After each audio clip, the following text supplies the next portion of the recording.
Well, thank you all very much for coming. It's really shocking to me that you don't have anything better to do on a Tuesday night.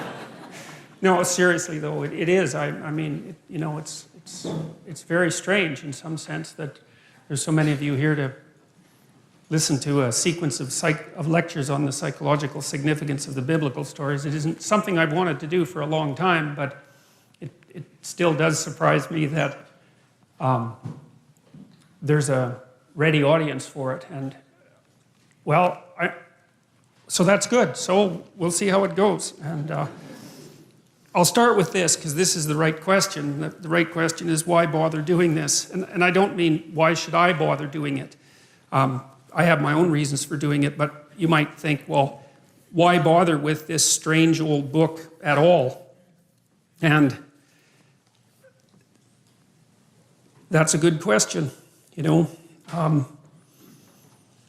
It's a contradictory document that's been cobbled together over thousands of years. It's outlasted kingdoms, many, many kingdoms. You know, it's really interesting that it turns out that a book is more durable than stone. It's more durable than a castle. It's more durable than an empire.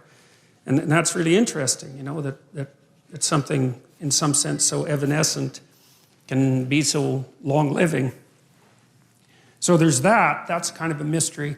I'm approaching this whole scenario, the biblical stories, as if they're a mystery, fundamentally, because they are. There's a lot we don't understand about them. We don't understand how they came about. We don't really understand how they were put together. We don't understand why they had such an unbelievable impact on civilization. We don't understand how people could have believed them. We don't understand what it means that we don't believe them now, or even what it would mean if we did believe them. And then, on top of all that, there's the additional problem, which isn't specific to me, but is certainly relevant to me, that no matter how educated you are, you're not educated enough to discuss the psychological significance of the biblical stories. But I'm going to do my best, and partly because I want to learn more about them. And one of the things I've learned is that the best way to learn about something is to talk about it. And when I'm lecturing, I'm thinking, you know, I'm not trying to tell you what I know for sure to be the case, because there's lots of things I don't know for sure to be the case. I'm trying to make sense out of this, and I have been doing this for a long time. Now, you know, you may know, you may not, that I'm an admirer of Nietzsche.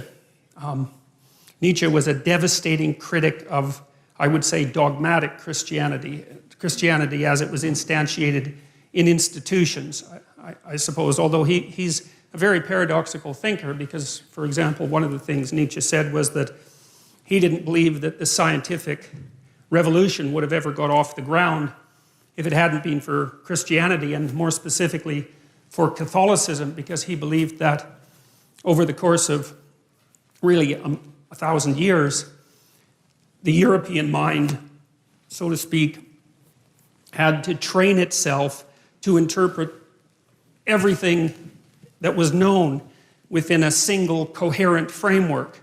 Coherent if you accept the initial axioms. A single coherent framework. And so Nietzsche believed that Catholicization of the phenomena of life and of history produced the kind of mind that was then capable of transcending its dogmatic foundations and then concentrating on something else, which in this particular case happened to be the natural world. And so Nietzsche believed that in some sense Christianity died at its own hand.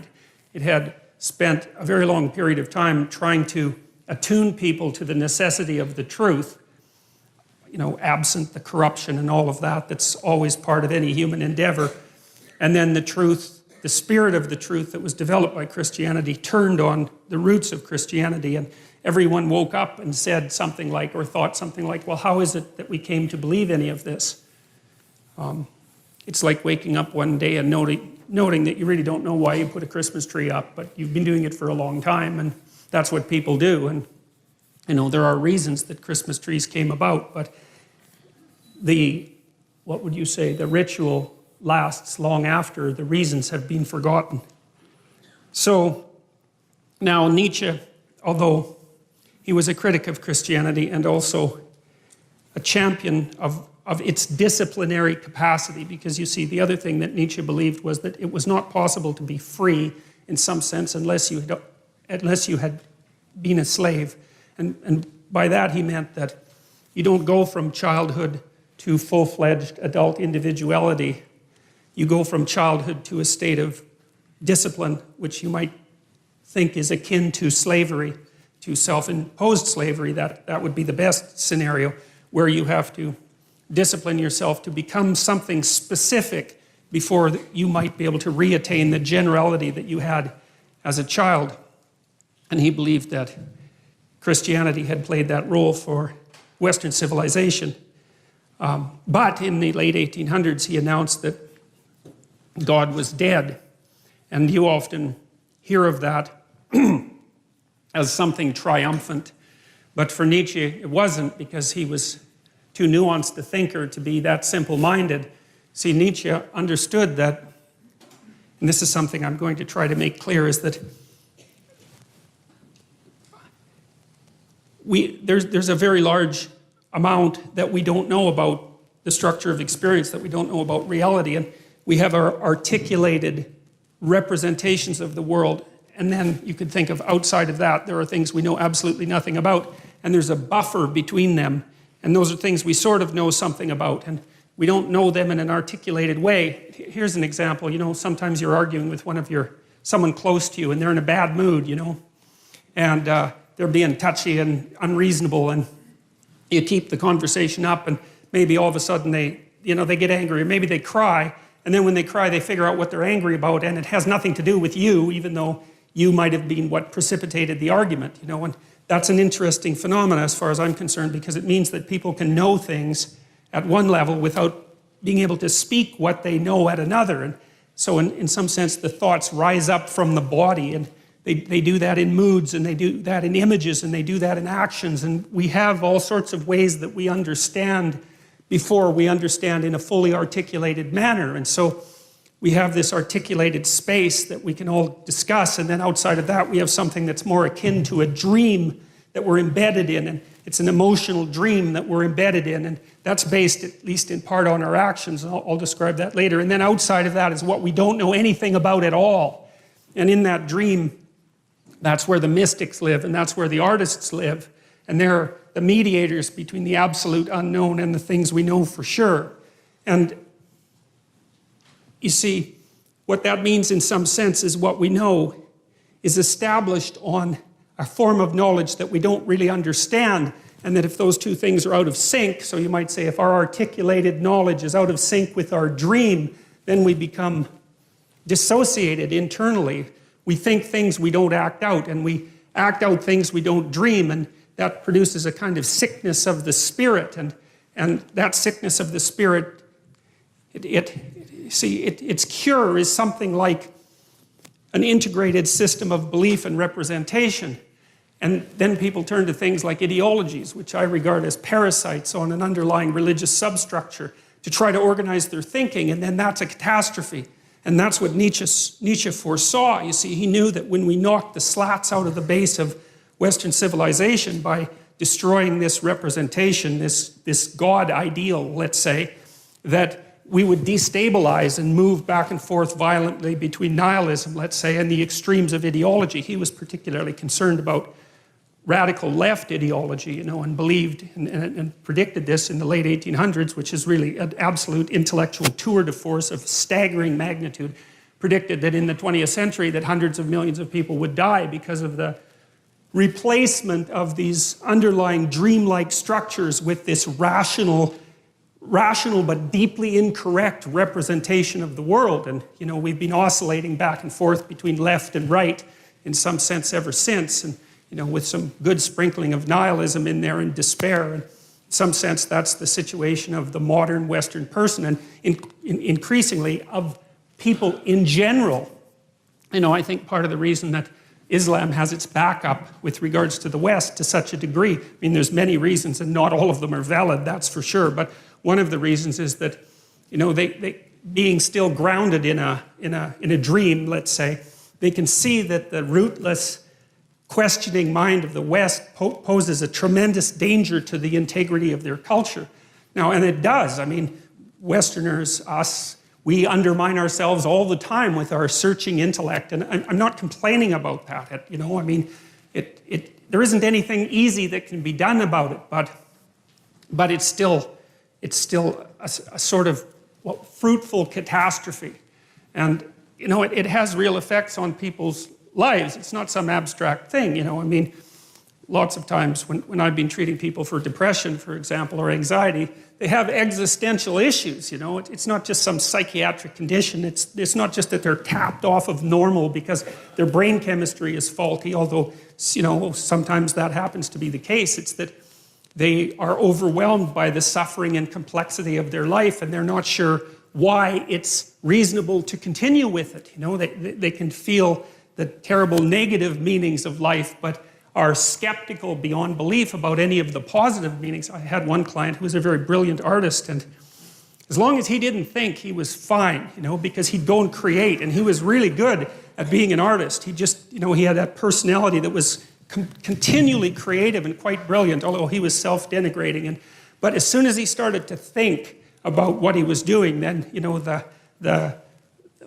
it's like a drill or a saw or something like that. He'd saw the branch off that he was sitting on because he'd start to criticize what he was doing, even the utility of it, even though it was sort of self-evidently useful. And then it would be very, very hard for him to even motivate himself to create.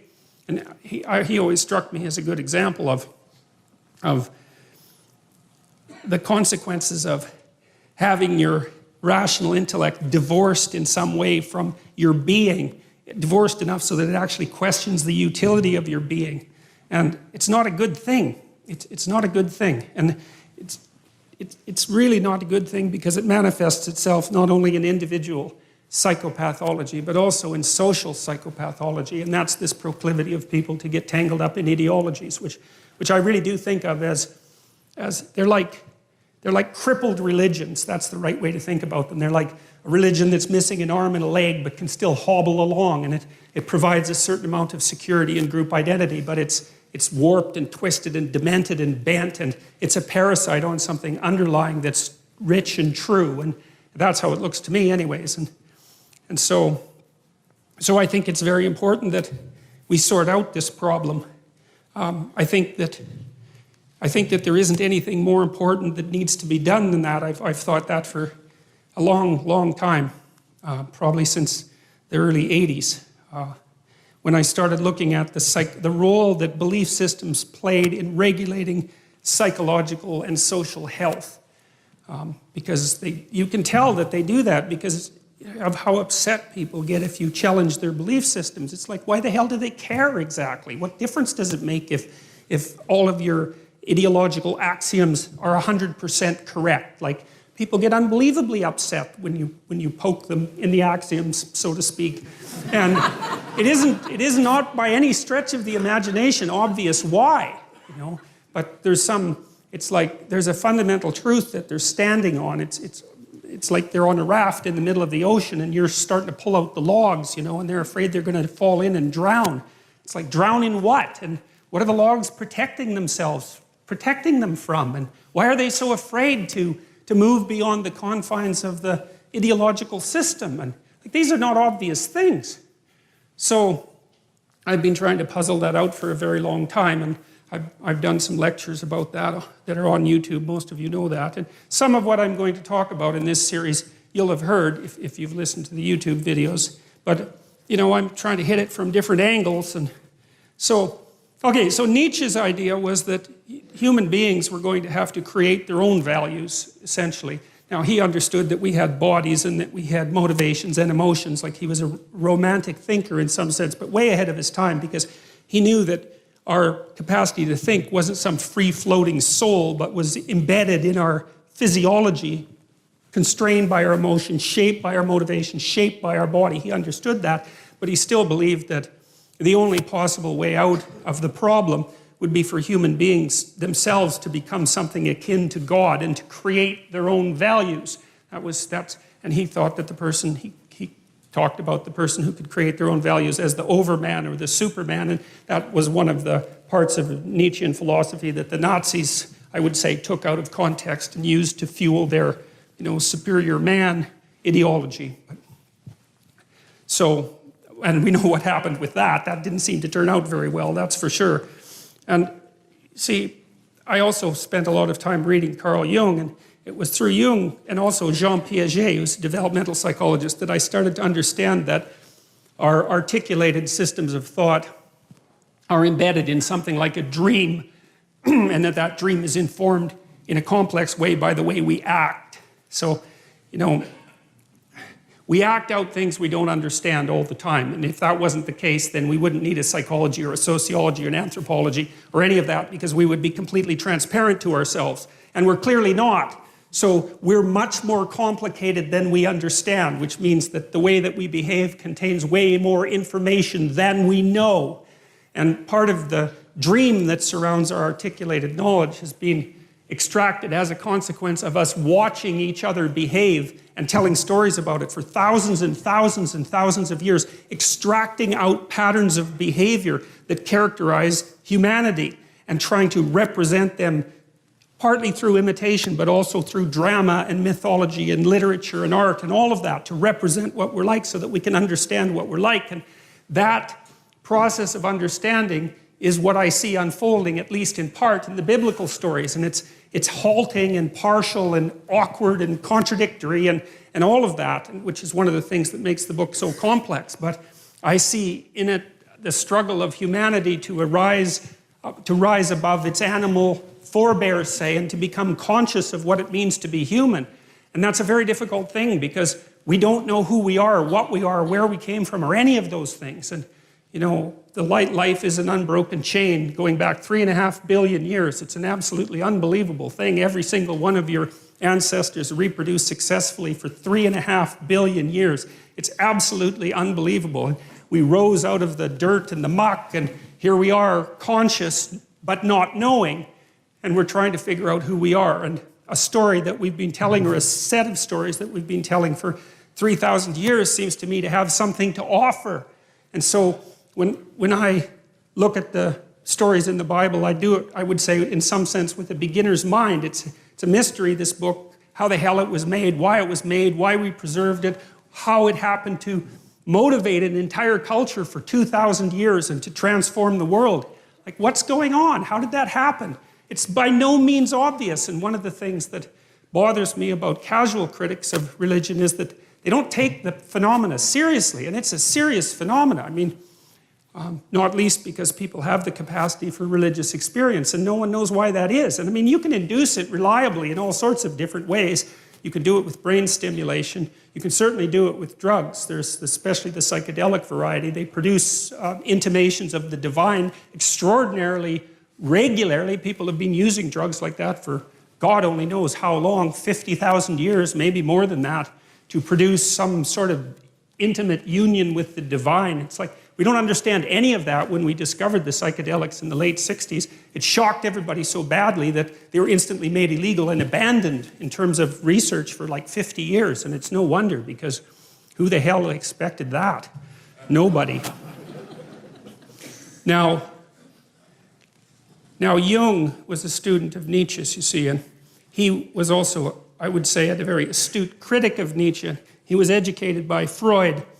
And Freud, I suppose, in some sense, started to collate the information that we had pertaining to the notion that people lived inside a dream. It was Freud who really popularized the idea of the unconscious mind. And we take this for granted to such a degree today that we don't understand how revolutionary the idea was. Like what's happened with Freud is that we've taken all the marrow out of his bones, so to speak, and left the husk behind. And now when we think about Freud, we just think about the husk because that's everything that's been discarded. But so much of what he discovered is part of our popular conception now, including the idea that your perceptions and your actions and your thoughts are all, informed and shaped by unconscious motivations that are not part of your voluntary control. And that's a very, very strange thing. It's one of the most unsettling things about the psychoanalytic theories, because the psychoanalytic theories are something like, you're a loose collection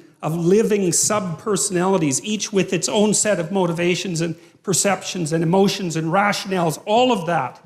And you have limited control over that. So you're like a plurality of internal personalities that's loosely linked into a unity. You know that because you can't control yourself very well, which is one of Jung's objections to Nietzsche's idea that we could create our own values. So Jung didn't believe that, especially not after interacting with Freud, because he saw that human beings were affected by things that were deeply, deeply affected by things that were beyond their conscious control. And no one really knows how to conceptualize those things. You know, the cognitive psychologists think about them in some sense as computational machines. And the ancient people, I think, thought of them as gods, although it's more complex than that. Like rage would be a god. Mars, the god of rage, that's the thing that possesses you when you're angry. You know, it has a viewpoint and it says what it wants to say, and that might have very little to do with what you want to say when you're being sensible. And it doesn't just inhabit you, it inhabits everyone, and it lives forever, and it even inhabits animals. And so it's this transcendent psychological entity that inhabits the body politic like a thought inhabits the brain. That's one way of thinking about it. It's a very strange way of thinking, but it certainly has its merits. And those things, well, in some sense, those are deities, although it's not that simple. And so Jung got very interested in dreams and started to understand the relationship between dreams and myths, because he would see in his clients' dreams echoes of stories that he knew because he was deeply read in mythology. And then he started to believe that the dream was the birthplace of the myth, and that there was a continual interaction between the two processes, the dream and the story and storytelling. And, well, you know, you tend to tell your dreams as stories when you remember them. And some people remember dreams all the time, like 2 or 3 a night. I've had clients like that, and they often have archetypal dreams that have very clear mythological structures. I think that's more the case with people who are creative, by the way, especially if they're a bit unstable at the time, because the dream tends to occupy the space of uncertainty and to concentrate on fleshing out the unknown reality before you get a real grip on it. So it's like the dream is the birthplace of thinking. That's a good way of thinking about it. And so because it's the birthplace of thinking, it's not that clear. It's doing its best to formulate something. That was Jung's notion, as opposed to Freud, who believed that there were sensors, internal sensors, that were hiding the dream's true message. That's not what Jung believed. He believed the dream was doing its best to express a reality that was still outside of fully articulated conscious comprehension. It was, because you think, look, a thought appears in your head, right? That's obvious. Bang, it's nothing you ever ask about. But what the hell does that mean? A thought appears in your head. What kind of ridiculous explanation is that? You know, it just doesn't help with anything. Where does it come from? Well, nowhere. It just appears in my head. Okay, well, that's not a very sophisticated explanation, as it turns out, you know? And so you might think that those thoughts that you think, well, where do they come from? Well, they're often someone else's thoughts, right? Someone long dead, that might be part of it, just like the words you use to think are utterances of people who've been long dead. And so you're informed by the spirit of your ancestors. That's one way of looking at it. And your motivations speak to you, and your emotions speak to you, and your body speaks to you. And it all does all that, at least in part, through the dream. And the dream is the birthplace of the fully articulated idea. They don't just come from nowhere fully fledged, right? They have a developmental origin, and God only knows how lengthy that origin is. Even to say something like, I am conscious, you know, that's taken, chimpanzees don't say that. You know, it's been 7 million years since we broke from chimpanzees, something like that, from the common ancestor. You know, they have no articulated knowledge at all. They have very little self-representation in some sense, and very little self-consciousness. And that's not the case with us at all. And we had to painstakingly figure all of this out during that, 7 million year voyage. And I think some of that's represented and captured in some sense in these ancient stories, which I believe were part of, especially the oldest stories in Genesis, which is the stories we're going to start with, that some of the archaic nature of the human being is encapsulated in those stories, and it's very, very instructive as far as I can tell. I can give you just a quick example. There's an idea of sacrifice in the Old Testament, And it's pretty barbaric, you know. I mean, the story of Abraham and Isaac is a good example of that, because Abraham is called on to actually sacrifice his own son, which doesn't really seem like something that a reasonable God would ask you to do, right? And the God in the Old Testament is frequently cruel and arbitrary and demanding and paradoxical, and which is one of the things that really gives the book life, because it wasn't edited by a committee, you know, a committee that was concerned with not offending anyone, that's for sure. So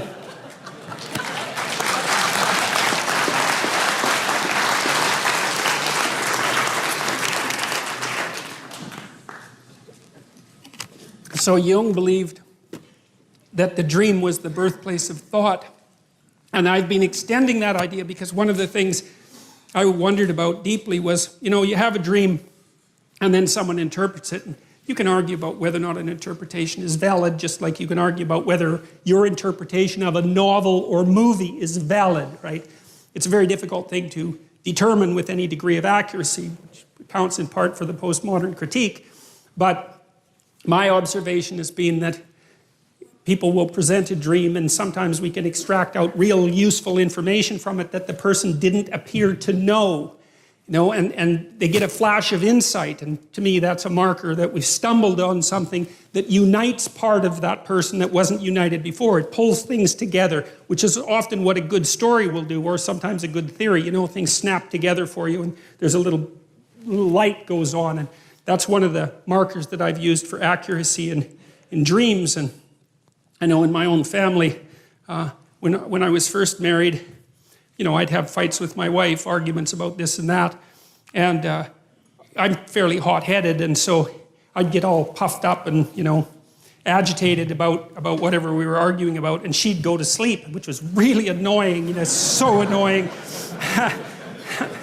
Because I couldn't sleep, right? I was like chewing off my fingernails, and she'd be like sleeping peacefully beside me. It's like maddening. So, but often she'd have a dream, you know, and then the next morning she'd discuss it with me, and then we could unravel what was at the bottom of our argument. And that was unbelievably useful, even though it was extraordinarily aggravating. So, you know, I was convinced by Jung. It looked to me like his ideas about the relationship between dreams and mythology and drama and literature made sense to me, and the relationship between that and art. I know this native carver, he's a Kwakwaka'wakw guy. He's carved a bunch of wooden sculptures, totem poles, and masks that I have in my house. And he's a very interesting person, not literate, not particularly literate, and really still steeped in this ancient 13,000-year-old tradition. He's an original language speaker. And the fact that he isn't literate has sort of left him with the mind of someone who's pre-literate. And pre-literate people aren't stupid, they're just not literate, so their brains are organized differently in many ways. And I've asked him about his intuition for his carvings, and he's told me that he dreams, like you've seen the Haida masks, you know what they look like. Well, his people are closely related to the Haida, so it's the same kind of style. He said he dreams in those animals and can remember his dreams, and he also talks to his grandparents who taught him how to carve in his dreams. Quite often, if he runs into a problem with carving, his grandparents will come and he'll talk to them. But he sees the creatures that he's going to carve living in an animated sense in his imagination. And I mean, it's not that difficult. First of all, I have no reason to disbelieve him. He's a very, very straightforward person, and he doesn't have the motivation or the guile, I would say, in some sense, to invent a story like that. There's just no reason he would possibly do it. I don't think he's told that many people about it. He thinks it's kind of crazy, you know. He said when he was a kid, he thought he was insane because he'd had those dreams all the time about these creatures and so forth. And so it wasn't something he was trumpeting. But I found it fascinating because I can see in him part of the manifestation of this unbroken tradition. We have no idea how traditions like that are really passed along for thousands and thousands of years, right? Part of it's oral and memory, part of it's acted out and dramatized, and then part of it's going to be imaginative. And people who aren't literate, they store information quite differently than we do. We don't remember anything. It's all written down in books, right? But if you're from an oral culture, especially if you're trained in that way, you have all of that information at hand, both so you can speak it, you can tell the stories, and you really know them. And you know, modern people don't really know what that's like anymore. I doubt if there's more than maybe two of you in the audience that could spout from memory like a 30-line poem. And poetry was written so that people could do that. That's why we have that form, is so that people could remember it and have it with them. And we don't do any of that anymore. Anyways, back to Jung. Jung was a great believer in the dream, and I noted that dreams will tell you things that you don't know. And then I thought, well, how the hell can that be? How in the world can something you think up tell you something you don't know? How does that make any sense? First of all, why don't you understand it? Why does it have to come forth in the form of the dream? It's like there's something going on inside you that you don't control, right? The dream happens to you just like life happens to you. I mean, there is the odd lucid dreamer who can, apply a certain amount of conscious control, but most of the time you're laying there asleep and this crazy, complicated world manifests itself inside you, and you don't know how. You can't do it when you're awake, and you don't know what it means. It's like, what the hell's going on? And that's one of the things that's so damn frightening about the psychoanalysts, because you get this both from Freud and Jung, you really start to understand that there are things inside you that are happening that control you instead of the other way around. There's a bit of reciprocal control, but there's manifestations of spirits, so to speak, inside you that determine the manner in which you walk through life. And you don't control it. And what does? Is it random? There are people who have claimed that dreams are merely the consequence of random neuronal firing, which is a theory I think is absolutely absurd, because there's nothing random about dreams. They're very, very structured and very, very complex, and they're not like snow on a television screen or static on a radio. Like, those things are complicated. And then also I've seen so often that people have very coherent dreams that have a perfect narrative structure. They're fully developed in some sense, and so that theory just doesn't go anywhere with me. I just can't see that as useful at all. And so I'm more likely to take the phenomena seriously and say, well, there's something to dreams. Well, you dream of the future, and then you try to make it into a reality. That seems to be an important thing. Or maybe you dream up a nightmare and try to make that into a reality, because people do that too if they're hell-bent on revenge, for example, and full of hatred and resentment. I mean, that manifests itself in terrible fantasies. Those are dreams, then people go act them out. These things are powerful, and whole nations can get caught up in collective dreams. That's what happened to the Nazis. That's what happened to Nazi Germany in the 1930s. It was absolutely remarkable, amazing, horrific, destructive spectacle. And the same thing happened in the Soviet Union. The same thing happened in China. It's like, we have to take these things seriously, and try to understand what's going on. So Jung believed that the dream could contain more information than was yet articulated. You think artists do the same thing, like people go to museums and they look at paintings, Renaissance paintings or modern paintings, and they don't exactly know why they're there. I was in this room in New York. I don't remember which museum, but it was a room full of Renaissance art, great painters, the greatest painters, and thought maybe that room was worth $1 billion or something outrageous, because there was like 20 paintings in there, so priceless. And the first thing is, well, why are those paintings worth so much? And why is there a museum in the biggest city in the world devoted to them? And why do people from all over the world come and look at them? What the hell are those people doing? One of them was of the Assumption of Mary, beautifully painted, absolutely glowing work of art, and there's like 20 people standing in front of it looking at it, and you think, what are those people up to? They don't know. Why did they make a pilgrimage to New York to come and look at that painting? It's not like they know. Why is it worth so much? I mean, I know there's a status element to it too, but that begs the question, why do those items become such high status items? What is it about them that's so absolutely remarkable? Well, we're strange creatures. So I was trying to figure out in part, well, where did the information that's in the dream come from? Because it has to come from somewhere, and you could think about it as a revelation, because it's like it springs out of the void and it's new knowledge and it's a revelation. You didn't produce it, it just appears. But see, one of the things I want to do with this series is, like, I'm scientifically minded and I'm quite a rational person, and I like to have an explanation for things that's rational and empirical before I look for any other kind of explanation. And I don't want to say that everything that's associated with divinity can be reduced in some manner to biology or to an evolutionary history or anything like that. But insofar as it's possible to do that reduction, I'm going to do that. and I'm going to leave the other phenomena floating in the air because they can't be pinned down. And in that category, I would put the category of mystical or religious experience, which we don't understand at all. So, artists observe one another. They observe people and they represent what they see, and they transmit the message of what they see to us, and they teach us to see. And we don't necessarily know what it is that we're learning from them.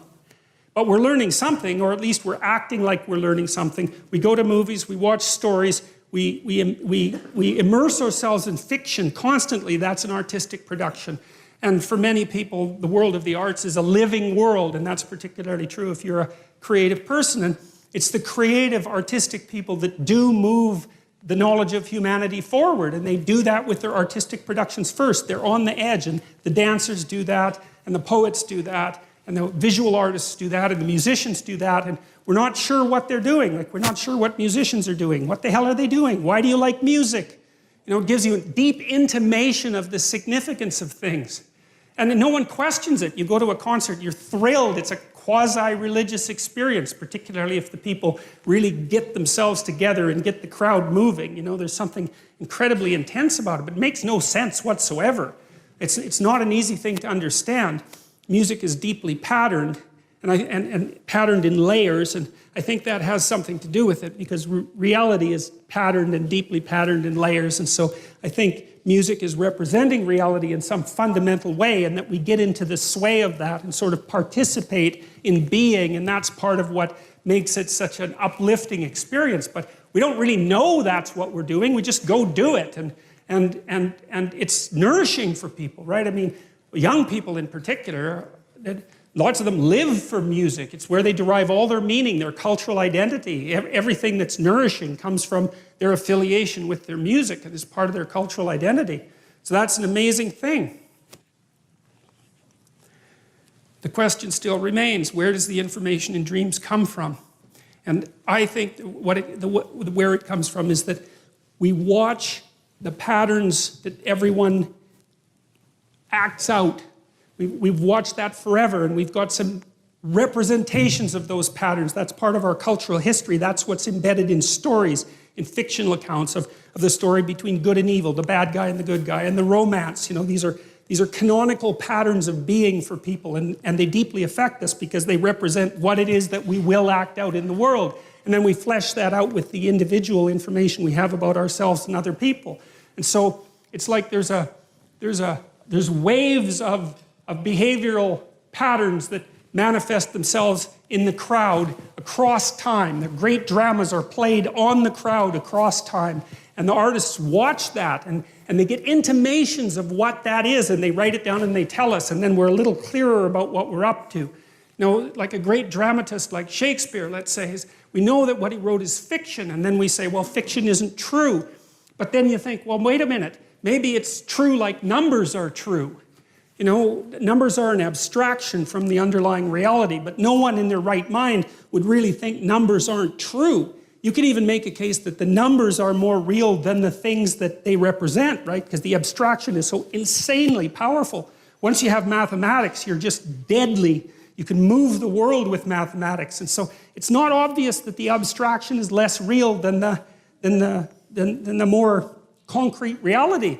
And you take a work of fiction like Hamlet, and you think, well, is that, it's not true because it's fiction. But then you think, wait a minute, what kind of explanation is that? Like, maybe it's more true than nonfiction, because it takes the story that needs to be told about you, and the story that needs to be told about you, and you, and you, and you, and abstracts that out and says, look, here's something that's a key part of the human experience as such, right? So it's an abstraction from this underlying noisy substrate, and people are affected by it because they see that the thing that's represented is part of the pattern of their being. That's the right way to think about it. And then with these old stories, these ancient stories, it seems to me like that process has been occurring for thousands of years. It's like we watched ourselves and we extracted out some stories. We imitated each other and we represented that in drama, and then we distilled the drama and we got a representation of the distillation, and then we did it again. And at the end of that process that took God only knows how long, I think some of these stories, they've traced fairy tales back 10,000 years, some fairy tales, in relatively unchanged form. And it certainly seems to me that the archaeological evidence, for example, suggests that the really old stories that the Bible begins with are at least that old and likely embedded in a prehistory that's far older than that. And you might think, well, how can you be so sure? And the answer to that in part is that cultures that don't change, like the ancient cultures, right? They didn't change as fast as us. They stay the same. That's the answer. So they keep their information moving generation to generation. That's how they stay the same. And so we know, again, in the archaeological record, there are records of rituals that have remained relatively unbroken for up to 20,000 years. It was discovered in caves in Japan that were set up for a particular kind of bear worship that was also characteristic of Western Europe. So these things can last for very long periods of time. We're watching each other act in the world. And then the question is, well, how long have we been watching each other? And the answer to that, in some sense, is, well, as long as there's been creatures with nervous systems. And that's a long time, you know, that's some hundreds of millions of years, perhaps longer than that. We've been watching each other, trying to figure out what we're up to across that entire span of time. And some of that knowledge is built right into our bodies, which is why we can dance with each other, for example, right? Because understanding isn't just something that you have as an abstraction, it's something that you act out, you know? That's what children are doing when they're learning to rough and tumble play, is they're learning to integrate their body with the body of someone else in a harmonious way, learning to cooperate and compete, and that's all instantiated right into their body. It's not abstract knowledge. They don't know that they're doing that, they're just doing it. And so we can even use our body as a representational platform. So we've been studying each other for a long time, abstracting out what is it that we're up to, and that's what is it we're up to? What should we be up to? That's even a more fundamental question. If you're going to live in the world and you're going to do it properly, what does properly mean? And how is it that you might go about that? Well, it's the right question, right? It's what everyone wants to know. How do you live in the world? Not what is the world made of? It's not the same question. How do you live in the world? It's the eternal question of human beings. And I guess we're the only species that has ever really asked that question, because all the other animals, they just go and do whatever they do. Not us.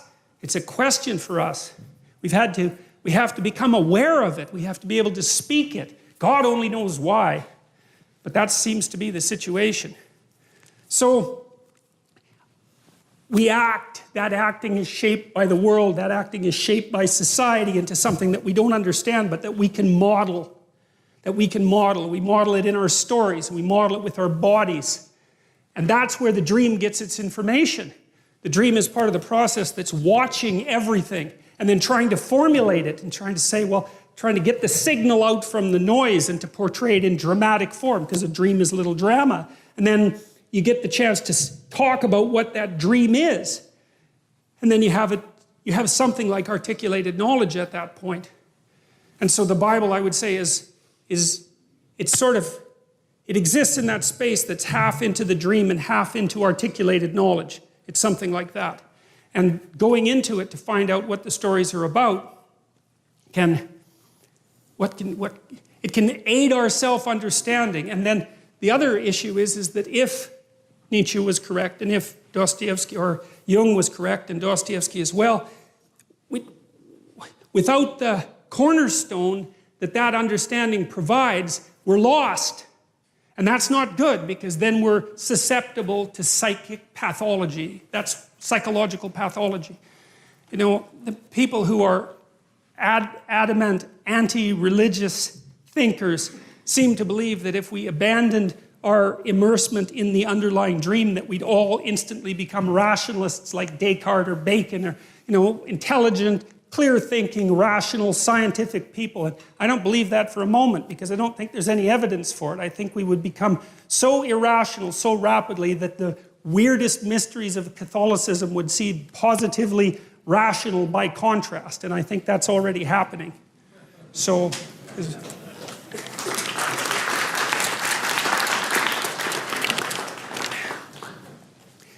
Okay. So this is the idea, essentially, you know, that You have the unknown world. That's just what you don't know at all. That's the outside. That's the ocean that surrounds the island that you inhabit, something like that. It's chaos itself. And then you act in that world, and you act in ways you don't understand. There's more to your actions than you can understand. One of the things Jung said, I loved this when I first understood it, he said, everybody acts out a myth, but very few people know what their myth is. And you should know what your myth is because it might be a tragedy. And maybe you don't want it to be. And that's really worth thinking about because you have a pattern of behavior that characterizes you, and God only knows where you got it. Partly it's biological, partly it's from your parents, it's your unconscious assumptions, it's the way the philosophy of your society has shaped you, and it's aiming you somewhere. Well, is it aiming you somewhere you want to go? That's a good question. That's part of self-realization, We know we don't understand our actions. That's almost every argument you have with someone is about that. It's like, well, why did you do that? And you come up with some half-baked reasons why you did it. You're flailing around in the darkness, you try to give an account for yourself, but you can only do it partially. It's very, very difficult because you're a complicated animal with the beginnings of an articulated mind, something like that. And you're just way more than you can handle. And all right, so you act things out, right? You act things out. And that's a kind of competence. And then you imagine what you act out, and you imagine what everyone else acts out. And so there's a tremendous amount of information in your action. And then that information is translated up into the dream and into art, into mythology and literature. And there's a tremendous amount of information in that. And then some of that is translated into articulated thought. And I'll give you a quick example of something like that. I think this is partly what happens in Exodus when Moses comes up with the law. He's wandering around with the Israelites forever in the desert, and they're like going left and going right and worshiping idols and like having a hell of a time and getting rebellious. And Moses goes up in the mountain and he has this tremendous revelation sort of in the sight of God, and it illuminates him, and he comes down with the law. You think, well, Moses acted as a judge. I know this is a mythological story. Moses acted as a judge in the desert. He was continually mediating between people who were having problems, constantly trying to keep peace.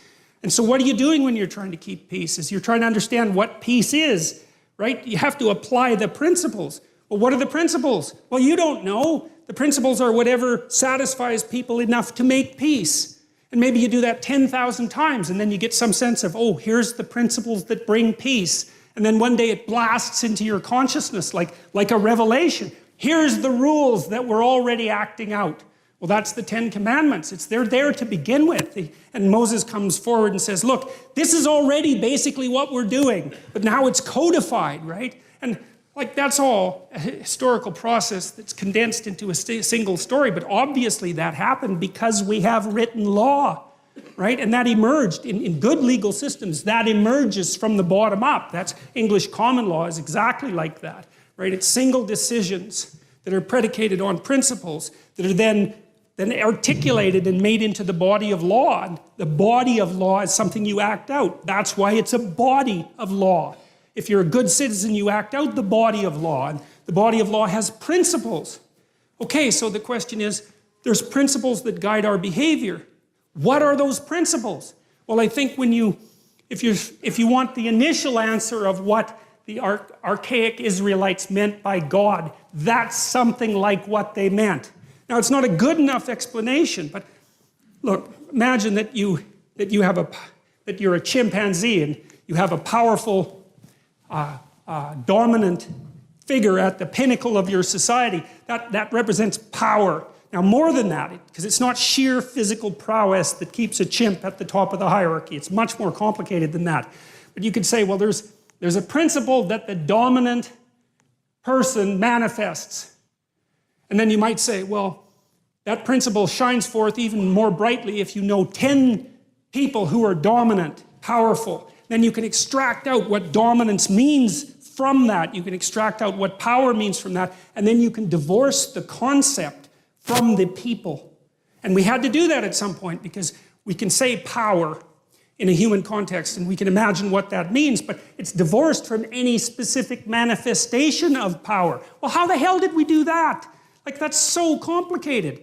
If you're a chimp, the power is in another chimp. It's not some damn abstraction. Well, so the question is, think about it. We're in these hierarchies, many of them across centuries. We're trying to figure out what the guiding principle is. We're trying to extract out the core of the guiding principle. And we turn that into a representation of a pattern of being. Well, it's something like that. That's God. It's an abstracted ideal. And it's put in personified form. It manifests itself in personified form, but that's okay, because what we're trying to get at is in some sense, the essence of what it means to be a properly functioning and properly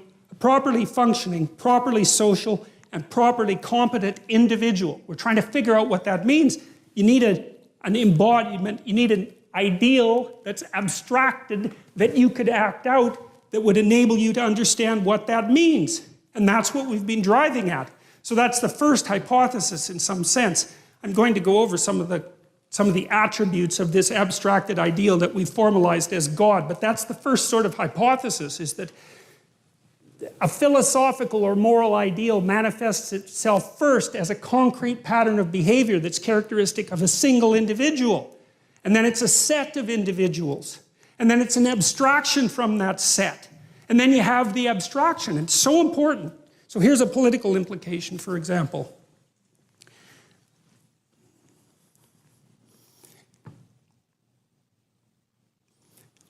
One of the debates, we might say, between early Christianity and the late Roman Empire was whether or not an emperor could be God, literally, right? To be deified, to be put in a temple. And you can see why that might happen, because that's someone at the pinnacle of a very steep hierarchy who has a tremendous amount of power and influence. But the Christian response to that was, never confuse the specific sovereign with the principle of sovereignty itself. It's brilliant. You see how difficult it is to come up with an idea like that, so that even the person who has the power is actually subordinate to something else. Subordinate to, let's call it a divine principle, for lack of a better word. So that even the king himself is subordinate to the principle. And we still believe that, because we believe that our president, our prime minister, is subordinate to the damn law. Whatever the body of law, right? There's a principle inside that even the leader is subordinate to. And without that, you could argue you can't even have a civilized society, because your leader immediately turns into something that's transcendent and all-powerful. And I mean, that's certainly what happened in the Soviet Union, and what happened in Maoist China, and what happened in Nazi Germany, because there was nothing for the powerful to subordinate themselves to. You're supposed to be subordinate to God. So what does that mean? Well, we're going to tear that idea apart, but partly what it means is that you're subordinate, even if you're sovereign, to the principle of sovereignty itself. And then the question is, what the hell is the principle of sovereignty? And I could say we have been working that out for a very long period of time. And so that's one of the things that we'll talk about, because the ancient Mesopotamians and the ancient Egyptians had some very interesting, dramatic ideas about that. So, just for example, very briefly, there was a deity known as Marduk. And Marduk, he was a Mesopotamian deity. And imagine this is sort of what happened, is that as an empire grew out of the post-Ice Age, say 15,000 years ago, 10,000 years ago, all these tribes came together, and these tribes each had their own deity, their own image of the ideal, but then they started to occupy the same territory, right? And so then one tribe had God A and one tribe had God B, and one could wipe the other one out, and then it would just be God A who wins. But that's not so good, because, well, maybe you want to trade with those people, or maybe you don't want to lose half your population in a war, something like that. So then you have to have an argument about whose God is going to take priority, which ideal is going to take priority. And what seems to happen is that's represented in mythology as a battle of the gods in sort of celestial space, but from a practical perspective, it's more like an ongoing dialogue. You believe this, I believe this. You believe that, I believe this. How are we going to meld that together? So you take God A and you take God B, and maybe what you do is extract God C from them. And you say, well, God C now has the attributes of A and B. And then some other tribes come in, and then C takes them over too. And so you get, like with Marduk, for example, he has a multitude of names, 50 different names. Well, those are names at least in part, of the subordinate gods that represented the tribes that came together to make the civilization. That's part of the process by which that abstracted ideal is abstracted. You think this is important, and it works because your tribe's alive. And you think this is important, and it works because your tribe is alive. And so we'll take the best of both if we can manage it, and extract out something that's even more abstract that covers both of us if we can do it. And one of the things that's really interesting about Marduk, I'll just give you a couple of his features, but he has eyes all the way around his head. He's elected by all the other gods to be king god, so that's the first thing. That's quite cool. And they elect him because they're facing a terrible threat, sort of like a flood and a monster combined, something like that. And Marduk basically says that if they elect him top god, then he'll go out and stop the flood monster, and they won't all get wiped out. It's a serious threat. It's chaos itself making its comeback. And so all the gods agree. And Marduk is a new manifestation. He's got eyes all the way around his head, and he speaks magic words. And then he also goes out, and when he fights this deity called Tiamat. And we need to know that because the word Tiamat is associated with the word Tehom, T-E-H-O-M, and Tehom is the chaos that God makes order out of at the beginning of time in Genesis. So it's linked very tightly to this story. And Marduk, with his eyes and his capacity to speak magic words, goes out to confront Tiamat, who's like a watery sea dragon, something like that. It's a classic St. George story, to go out and wreak havoc on the dragon. And he cuts her into pieces, and he makes the world out of her pieces. And that's the world that human beings live in. And the Mesopotamian emperor acted out Marduk. He was allowed to be emperor insofar as he was a good Marduk. And so that meant that he had eyes all the way around his head, and he could speak magic. He could speak properly. And so that we're starting to understand there at that point the essence of leadership, right? Because what's leadership? It's the capacity to see what the hell's in front of your face and maybe in every direction, and then the capacity to use your language properly in a transformative manner and to transform chaos into order. And God only knows how long it took the Mesopotamians to figure that out, and the best they could do is dramatize it, but it's staggeringly brilliant. You know, it's by no means obvious, and this chaos is a very strange thing, and this is the chaos that God wrestled with at the beginning of time. Chaos is it's half psychological and half real. There's no other way to really describe it. The chaos is what you encounter when you're thrown into deep confusion, right? When your world falls apart, when you encounter something that blows you into pieces, when your dreams die, when you're betrayed. It's the chaos that emerges, and the chaos is everything at once, and it's too much for you. And that's for sure. And it pulls you down into the underworld. And that's where the dragons are. And all you've got at that point is your capacity to bloody well keep your eyes open and to speak as carefully and clearly as you can. And maybe, if you're lucky, you'll get through it that way and come out the other side. And it's taken people a very long time to figure that out. And it looks to me like the idea is erected on the platform of our ancient ancestors, maybe tens of millions of years ago, because we seem to represent that which disturbs us deeply, using the same system that we use to represent like serpentile or other carnivorous predators.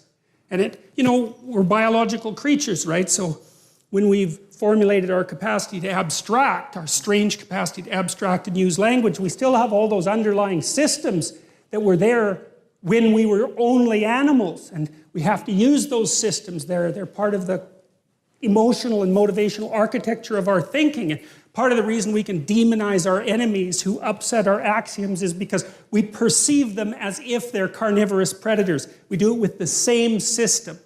And that's chaos itself, the thing that always threatens us, right? The snakes that came to the trees when we lived in them like 60 million years ago. It's the same damn systems. So the Marduk story is partly the story of using attention and language to confront those things that most threaten us. And some of those things are real world threats, but some of them are psychological threats, which are just as profound, but far more abstract. But we use the same systems to represent them. It's why you freeze if you're frightened, right? You're a prey animal. You're like a rabbit. You've seen something that's going to eat you. You freeze. And that way you're paralyzed. You're turned to stone, which is what you do when you see a Medusa with a head full of snakes, right? You're turned to stone. You're paralyzed. And the reason you do that is because you're using the predator detection system to protect yourself. Your heart rate goes way up, and you get ready to move. Things that upset us rely on that system. And then the story, the Marduk story, for example, is the idea that if there are things that upset you, chaotic, terrible, serpentine, monstrous, underworld things that threaten you, the best thing to do is to open your eyes and get your speech organized and go out and confront the thing and make the world out of it.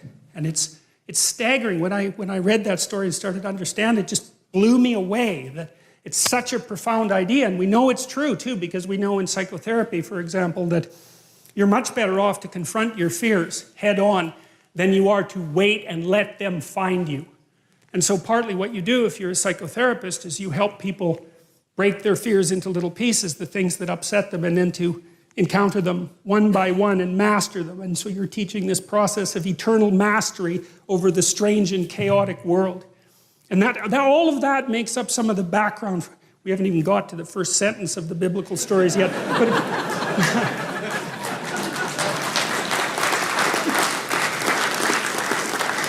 But all of that makes up the background. So you have to think that we've extracted this story, this strange collection of stories with all its errors and its repetitions and its peculiarities out of the entire history that we've been able to collect ideas. And it's the best we've been able to do. And I know there are other religious traditions.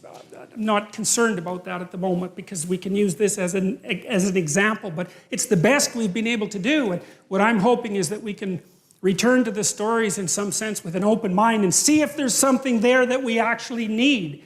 And I hope that that will be the case. And as I said, I'll approach it as rationally as I possibly can. So, well, this is the idea to begin with, is we have the unknown as such, and then we act in it, like animals act. They act first. They don't think, they don't imagine, they act. And that's where we started. We started by acting. And then we started to be able to represent how we acted. And then we started to talk about how we represented how we acted. And that enabled us to tell stories, because that is what a story is. It's to tell about how you represent how you act. And so you know that because if you read a book, what happens? You read the book and images come to mind of the people in the book behaving, right? It's one step from acting it out. You don't act it out because you can abstract. You can represent action without having to act it out. It's an amazing thing, and that's part of the development of the prefrontal cortex. It's part of the capacity for human abstract thought, is that you can pull the behavior, the representation of the behavior, away from the behavior and manipulate the representation before you enact it. That's why you think, is so that you can generate a pattern of action and test it out in a fictional world before you embody it and die because you're foolish, right? You let the representation die, not you, and that's why you think. And so that's partly what we're trying to do with these stories. What do I hope to accomplish? I hope to end this 12-lecture series knowing more than I did when I started. That's my goal, because I said that, I'm not telling you what I know. I'm trying to figure things out, and this is part of the process by which I'm doing that. And so I'm doing my best to think on my feet. I come prepared, but I'm trying to stay on the edge of my capacity to generate knowledge and to make this continually clearer and to get to the bottom of things. And so I'm hoping that that's what I want to accomplish, and it seems like people are interested in that, so then we're going to try to accomplish that together. And so that's the plan, and the idea is to see if there's something at the bottom of this amazing civilization that we've managed to construct that I think is in peril for a variety of reasons.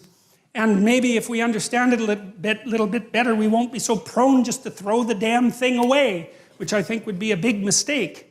And to throw it away because of resentment and hatred and bitterness and historical ignorance and jealousy and the desire for destruction and all of that. It's like, I don't want to go there.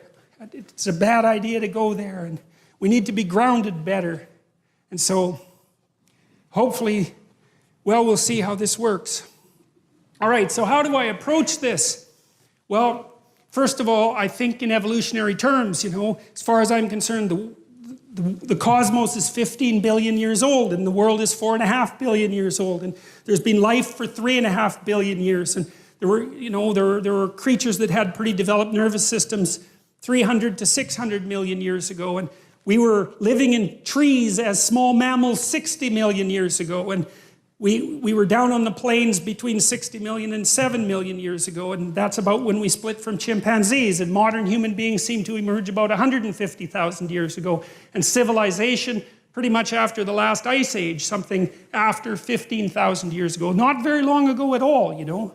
And that's the span across which I want to understand. That's the span across which I want to understand. I want to understand why we are the way we are, looking at life in its continual complexity, right from the beginning of life itself. And there's some real utility in that because we share attributes with other animals, even animals as simple as crustaceans, for example, have nervous system properties that are very much like ours, and it's very much worth knowing that. And so I think in an evolutionary way, I think it's a grand and remarkable way to think because it has this incredible time span, right? It's this amazing, I mean, people at the end of the 19th century, middle of the 19th century, thought the world was about 6,000 years old. I mean, 15 billion years old, that's a lot more, right? It's a lot grander, it's a lot bigger, but it's also a lot more frightening and alienating in some sense because, you know, the cosmos has become so vast, it's either easy for human beings to think of themselves as trivial specks on a trivial speck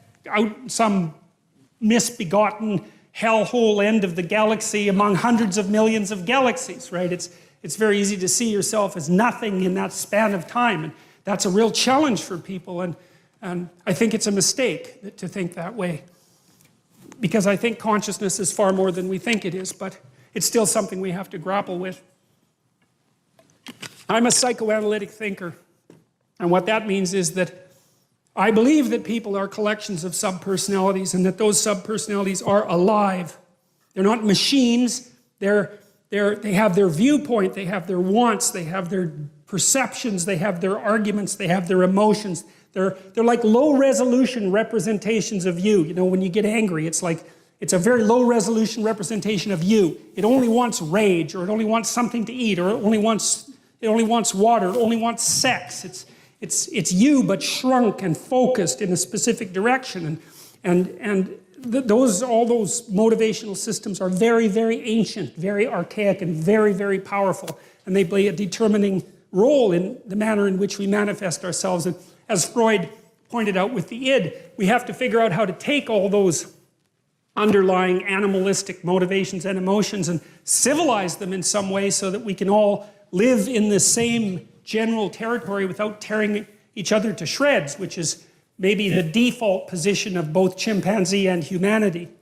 You know, so I take that seriously, the idea that we're a loose collection of spirits, and that you know, it says in the Old Testament somewhere that the fear of God is the beginning of wisdom, and I think this is akin to that. If you know that you're not in control of yourself thoroughly, and that there are other factors behind the scenes, like the Greeks thought that human beings were the playthings of the gods. That's the way they conceptualized the world. And they sort of meant the same thing. They meant that there are these great forces that move us, that we don't create, that we're subordinate to in some sense. Not entirely, but we can be subordinate to them, and they move our destinies. That was the Greek view, and there's something, it teaches you humility to understand that there's a hell of a lot more going on behind the scenes, and you're the driver of a very complex vehicle, but you don't understand the vehicle very well, and it's got its own motivations and methods, and sometimes you think it's doing something and it's doing something completely different. You see that in psychotherapy all the time because, you know, you help someone unwind a pattern of behavior that they've manifested forever. First of all, they describe it, then they become aware of it, then maybe they start to see what the cause is. They had no idea why they were acting like that. You know, they have to have the memory that produced the behavioral pattern to begin with. It has to be brought back to mind, and then it has to be analyzed and assessed, and then they have to think about a different way of acting, and it's extraordinarily complex. So, psychoanalytic, literary. Well, there's this postmodern idea, about literature and about the world, for that matter, that if you take a complex piece of literature like a Shakespeare play, there's no end to the number of interpretations that you can make of it. You know, you can interpret each word, you can interpret each phrase, each sentence, each paragraph, you can interpret the entire play. The way you interpret it depends on how many other books you've read, depends on your orientation in the world. It depends on a very, very large number of things, how cultured you are or how much culture you lack. All of those things. It opens up a huge vista for potential interpretation. And so the postmodernists sort of stubbed their toe on that and thought, well, if there's this vast number of interpretations of any particular literary work, how can you be sure that any interpretation is more valid than any other interpretation? And if you can't be sure, then how do you even know those are great works? How do you know they can't? Maybe they're just works that the people in power have used to facilitate their continual accession of power, which is really a postmodern idea and a very, very cynical one, but it has its point. But the thing is, it's grounded in something real, right? It's like, yes, you can interpret things forever. I want to show you something here, just briefly. We'll go back to it later. Look at this. This is one of the coolest things I've ever seen. So, at the bottom here, every single one of those lines is a biblical verse, okay?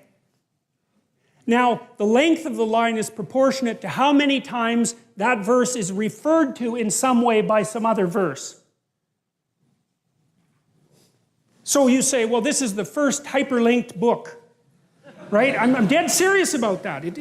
You can't click and get the hyperlinks, obviously, but it's a thoroughly hyperlinked book, and it's because, well, the people who worked on these stories that are hypothetically at the end, right, which is, the end can't affect the beginning. That's the rule of time, right? What happens now can't affect what happened to you 10 years ago, even though it actually can, but whatever. Well, you reinterpret things, right, and then they're not the same, but whatever, we won't get into that. But technically speaking, the present cannot affect the past, but if we're looking at a piece of literature, that's not right, because when you write the end, you know what was at the beginning, and when you write the beginning, or edit it, you know what's at the end. And so you can weave the whole thing together. And there's 65,000 cross-references, and that's what this map shows. And so that's a great visual representation of the book. And then you can see, well, why is it deep? Why is the book deep? Well, just imagine how many pathways you could take through that, right? I mean, you just journey through that forever. You'd never, ever get to the end of it. There's permutations and combinations, and every phrase is dependent on every other phrase, and every verse is dependent on every other, not entirely, but 65,000 is not a bad start. And so, okay, well, so that's another issue in some sense that seems to make the postmodernist critique even more correct. How in the world are you going to extract out a canonical interpretation of something like that? It's like it's not possible. But here's the issue, as far as I can tell. So when the postmodernists extended that critique to the world, they said, look, well, a text is complicated enough. You can't extract out a canonical interpretation. What about the world? The world's way more complicated than a text, and so there's an infinite number of ways that you can look at the world. And so how do we know that any one way is better than any other way? And that's a good question. Now, the postmodern answer was we can't. And that's not a good answer, because you drown in chaos under those circumstances, right? You can't make sense of anything. And that's not good, because it's not neutral to not make sense of things. It's very anxiety-provoking. It's very depressing, because if things are so chaotic that you can't get a handle on them, your body defaults into emergency preparation mode, and your heart rate goes up and your immune system stops working, and like you burn yourself out, you age rapidly because you're surrounded by nothing you can control. That's an existential crisis, right? It's anxiety-provoking and depressing, very hard on people. And even more than that, it turns out that the way that we're constructed neurophysiologically is that we don't experience any positive emotion unless we have an aim and we can see ourselves progressing towards that aim. It isn't precisely attaining the aim that makes us happy. As you all know, if you've ever attained anything, because as soon as you attain it, then the whole little game ends. Then you have to come up with another game, right? So it's Sisyphus. And that's okay, but it does show that the attainment can't be the thing that drives you, because it collapses the game. That's what happens when you graduate from university. It's like, you're king of the mountain. for one day, and then you're like surf at Starbucks for the next 5 years, you know? So, yeah. So what happens is that human beings are weird creatures because we're much more activated by having an aim and moving towards it than we are by attainment. And what that means is you have to have an aim, and that means you have to have an interpretation. And it also means that the nobler the aim, that's one way of thinking about it, the better your life. And that's a really interesting thing to know because, you know, you've heard ever since you were tiny that you should act like a good person and you shouldn't lie, for example. And you might think, well, why the hell should I act like a good person and why not lie? I mean, even a 3-year-old can ask that question because smart kids learn to lie earlier, by the way.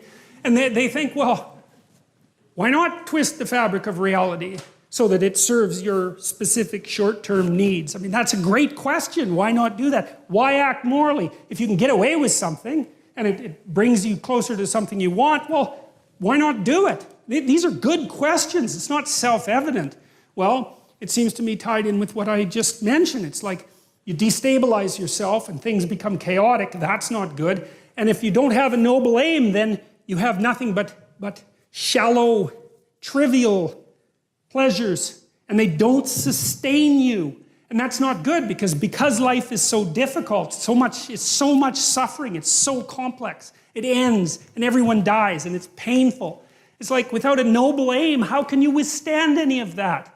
You can't. You become desperate, and once you become desperate, things go from bad to worse very rapidly when you become desperate. And so there's the idea of the noble aim, and it's not something. It's something that's necessary. It's the bread that people cannot live without, right? That's not physical bread. It's the noble aim.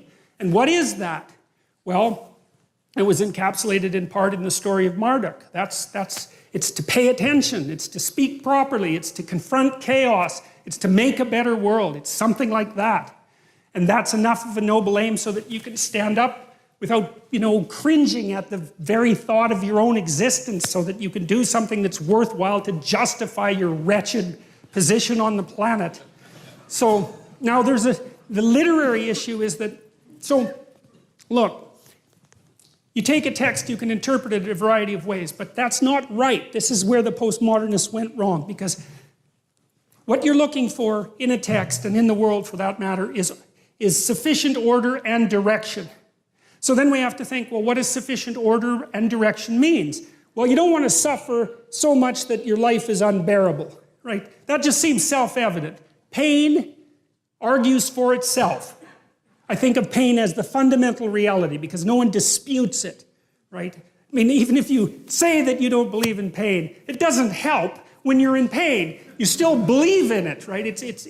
You can't pry it up with logic and rationality. It just stands forth as what the fundament of existence, and that's actually quite useful to know. Say, well, you don't want any more of that than is absolutely necessary. And I think that's self-evident. And then you say, well, wait a minute, it's more complicated than that.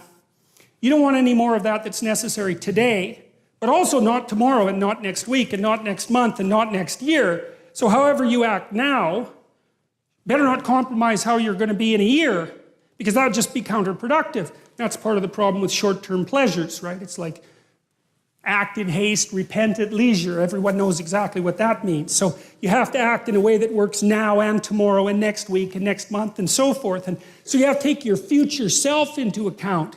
And human beings can do that. And taking your future self into account isn't much different than taking other people into account, right? Because I remember there's this Simpson episode, and Homer downs a quart of mayonnaise and vodka. And he says, Marge says, you shouldn't really do that. And Homer says, that's a problem for future Homer. I'm sure glad I'm not that guy. That's so ridiculously comical, But you see, we have to grapple with that. And so the you that's out there in the future is sort of like another person.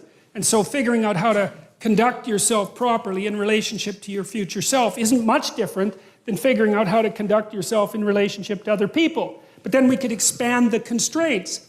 Not only does the interpretation that you extract have to protect you from suffering and give you an aim, but it has to do it in a way that's iterable.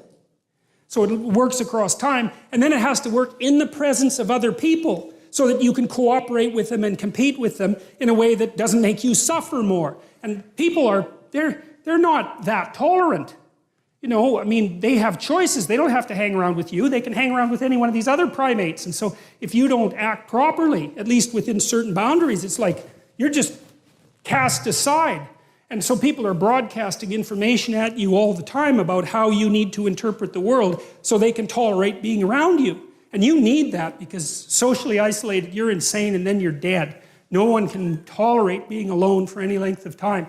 We can't maintain our own sanity without continual feedback from other people because it's too damn complicated. So you're constrained by your own existence, and then you're constrained by the existence of other people. And then you're also constrained by the world. You know, if I read Hamlet and what I extract out of that is the idea that I should jump off a bridge, it's like it puts my interpretation to an end rather quickly. It doesn't seem to be optimally functional, let's say. And so an interpretation is constrained by the reality of the world, it's constrained by the reality of other people, and it's constrained by your reality across time. And there's only a small number of interpretations that are going to work in that tightly defined space. And so that's part of the reason that the postmodernists are wrong. It's also part of the reason, by the way, that AI people who've been trying to make intelligent machines have had to put them in a body. Is it turns out that you just can't make something intelligent in some sense without it being embodied. And it's partly for the reasons that I just described, is you need constraints on the system so that the system doesn't drown in an infinite sea of interpretation. It's something like that. So that's the literary end of it. Moral. Well, morality for me is about action. And I'm an existentialist in some sense, and what that means is that I believe that what people believe to be true is what they act out, not what they say. And so there's lots of definitions of truth. I mean, truth is a very expansive word, and you can think of objective truth. But behavioral truth isn't the same as objective truth. What you should do isn't the same as what is. As far as I can tell, people debate that. But I think the reason that that has to be the case is because, think about it this way. You're standing in front of a field, and you can see the field. But the field doesn't tell you how to walk through it. There's an infinite number of ways you could walk through it. And so you can't extract out an inviolable guide to how you should act from the array of facts that are in front of you. Because there's just too many facts. And they don't have directionality. But you need to know. You need to know how not to suffer. And you need to know what your aim is. And so you have to overlay that objective reality with some interpretive structure. And it's the nature of that interpretive structure that we're going to be aiming at hard. I've given you some hints about it already. We've extracted it in part from observations of our own behavior and other people's behavior. And we've extracted it in part by the nature of our embodiment that's been shaped over hundreds of millions of years.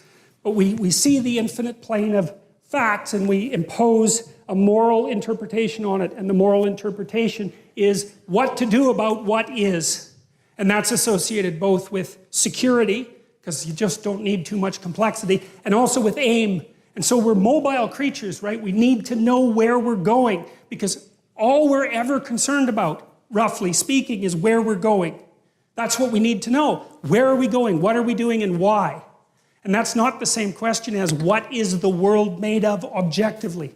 It's a different question. It requires different answers. And so that's the domain of the moral as far as I'm concerned, which is, well, what are you aiming at?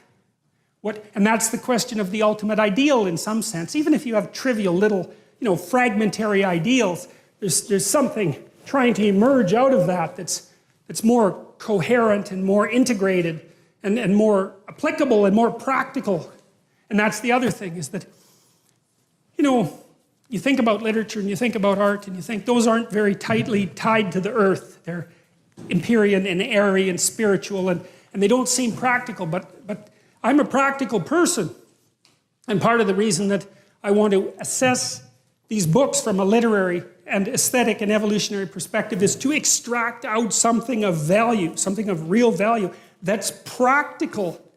Something, because one of the rules that I have when I'm lecturing is that I don't want to tell anybody anything that they can't use, because I think of knowledge as a tool. It's something to implement in the world. We're tool-using creatures, and our knowledge is tools. And we need tools to work in the world. We need tools to regulate our emotions and to make things better and to put an end to suffering to the degree that we can and to live with ourselves properly and to stand up properly. And you need the tools to do that. And so I don't want to do anything in this lecture series that isn't practical. You know, I want you to come away having things put together in a way that you can immediately apply, not interested in abstraction for the sake of abstraction. Rational, well, it's got to make sense, you know, because the more restrictions on your theory, the better. And so I want it all laid out causally so that B follows A and B precedes C and in a way that's understandable and doesn't require any unnecessary leap of faith. You know, because that's another thing that I think interferes with our relationship with a collection of books like the Bible, is that you're called upon to believe things that no one can believe. And that's no good, because that's a form of lie as far as I can tell. And then you have to scrap the whole thing, because in principle the whole thing's about truth. And if you have to start your pursuit of truth by swallowing a bunch of lies, then how in the world are you going to get anywhere with that? And so I don't want any uncertainty at the bottom of this, or I don't want any more than I can than I have to leave in it, because I can't get any farther than that. And so it's going to make sense rationally. I don't want it to be pushing up against what we know to be scientifically untrue, even though science is in flux, and that's, you know, somewhat of a dangerous parameter. If it isn't working with evolutionary theory, for example, then I think that it's not a good enough solution. So, and then finally, it's phenomenological. Modern people, you know, we think of reality as objective, and that's very powerful. But that isn't how we experience reality. We have our domain of experience, you know, and this is a hard thing to get a grip on, even though it should be the most obvious thing. For the phenomenologists, everything that you experience is real. And so they're interested in the structure of your subjective experience. And you say, well, you have subjective experience, and you have subjective experience, and so do you. And there's commonalities across all of those. Like, for example, you're likely to experience the same set of emotions. You know, we've been able to identify canonical emotions and canonical motivations. And without that, we couldn't even communicate, because you wouldn't know what the other person was like. You'd have to explain infinitely. There's nothing you could take for granted, but you can.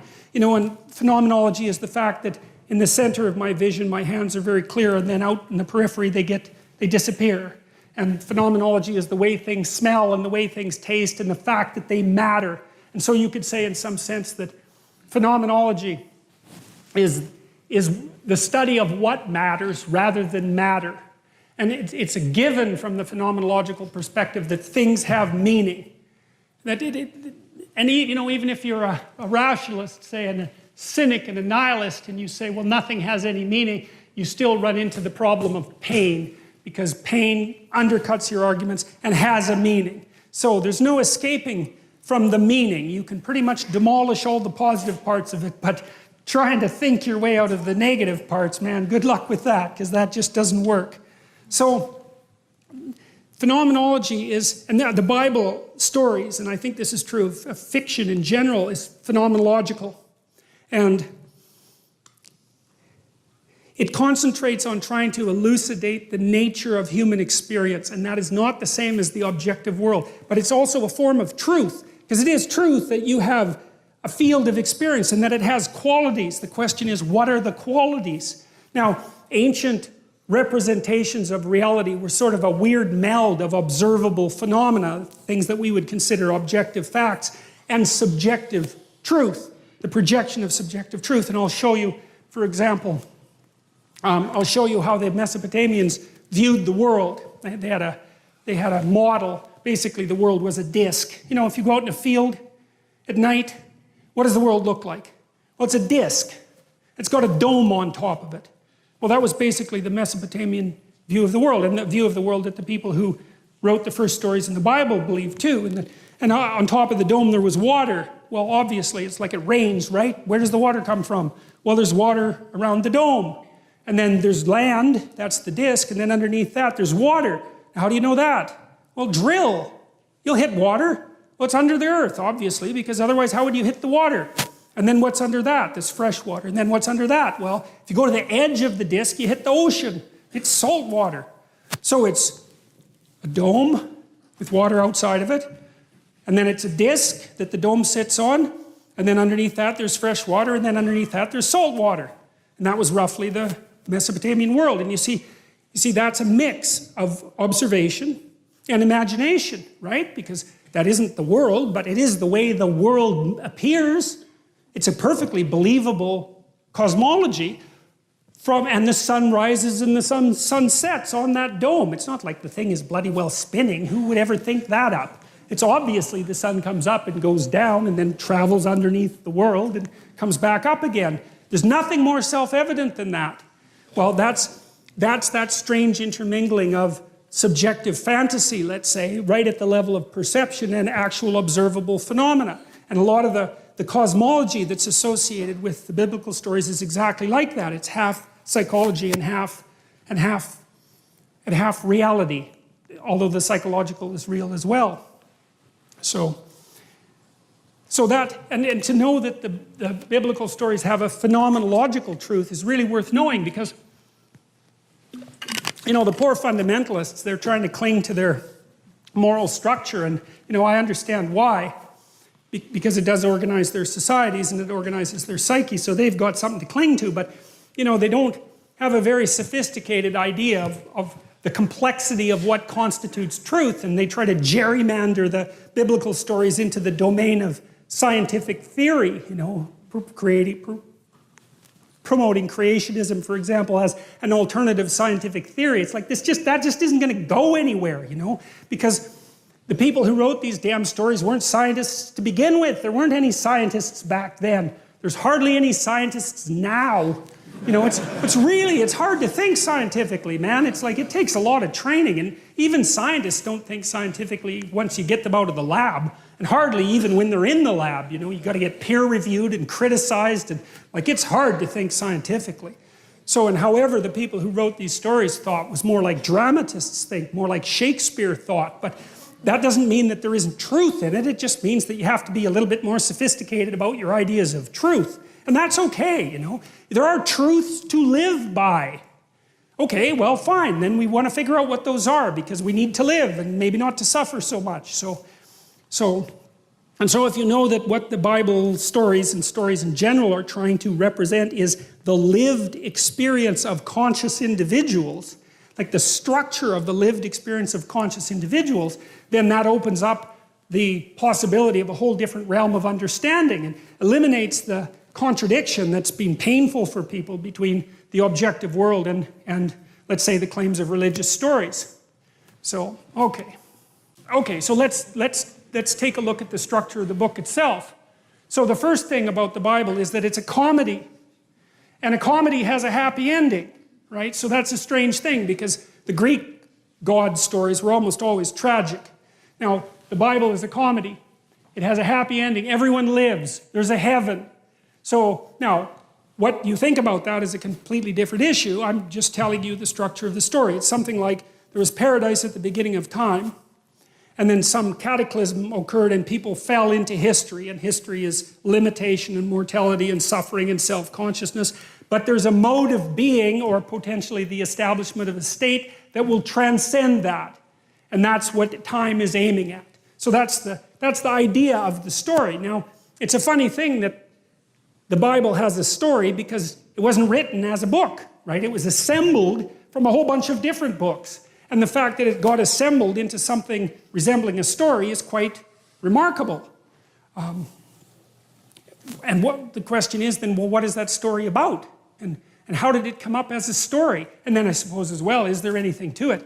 It constitutes a dramatic record of self-realization or abstraction. We already mentioned that. It's like the idea, for example, of the formulation of the, let's say, the image of God is an abstraction. That's how we're going to handle it to begin with. I want to say, though, because I said I wasn't going to be any more reductionist than necessary. I know that the evidence for genuine religious experience is incontrovertible, but it's not explicable. And so I don't want to explain it away. I want to just leave it as a fact. And then I want to pull back from that and say, okay, well, we'll leave that as a fact and a mystery, but we'll look at this, we're going to look at this from a rational perspective and say that the initial formulation of the idea of God was an attempt to abstract out the ideal and to consider it as an abstraction outside its instantiation. So, and that's good enough. That's an amazing thing if it's true. But I don't want to throw out the baby with the bathwater, let's say. It's a collection of books with multiple redactors and editors. So what does that mean? Many people wrote it. There's many different books, and they're interwoven together, especially in the first 5 books, by people who, I suspect, took the traditions of tribes that had been brought together under a single political organization and tried to make their accounts coherent. And so they took a little of this, and they took a little of that, and they took a little of this, and they tried not to lose anything because it seemed valuable, or it was certainly valuable to the people who had collected the stories. They weren't going to, tolerate too much editing, but they also wanted it to make sense to some degree, so it wasn't completely logically contradictory and completely absurd. And so many people wrote it, and many people edited it, and many people assembled it over a vast stretch of time. And we have very few documents like that. And so just because we have a document like that is sufficient reason to look at it as a remarkable phenomena and try to understand what it is that it's trying to communicate, let's say. And then I said it's also the world's first hyperlinked text, which is that again, and very much worth thinking about for quite a long time. All right, there's 4 sources in the Old Testament or the Hebrew Bible. 4 stories that we know came together.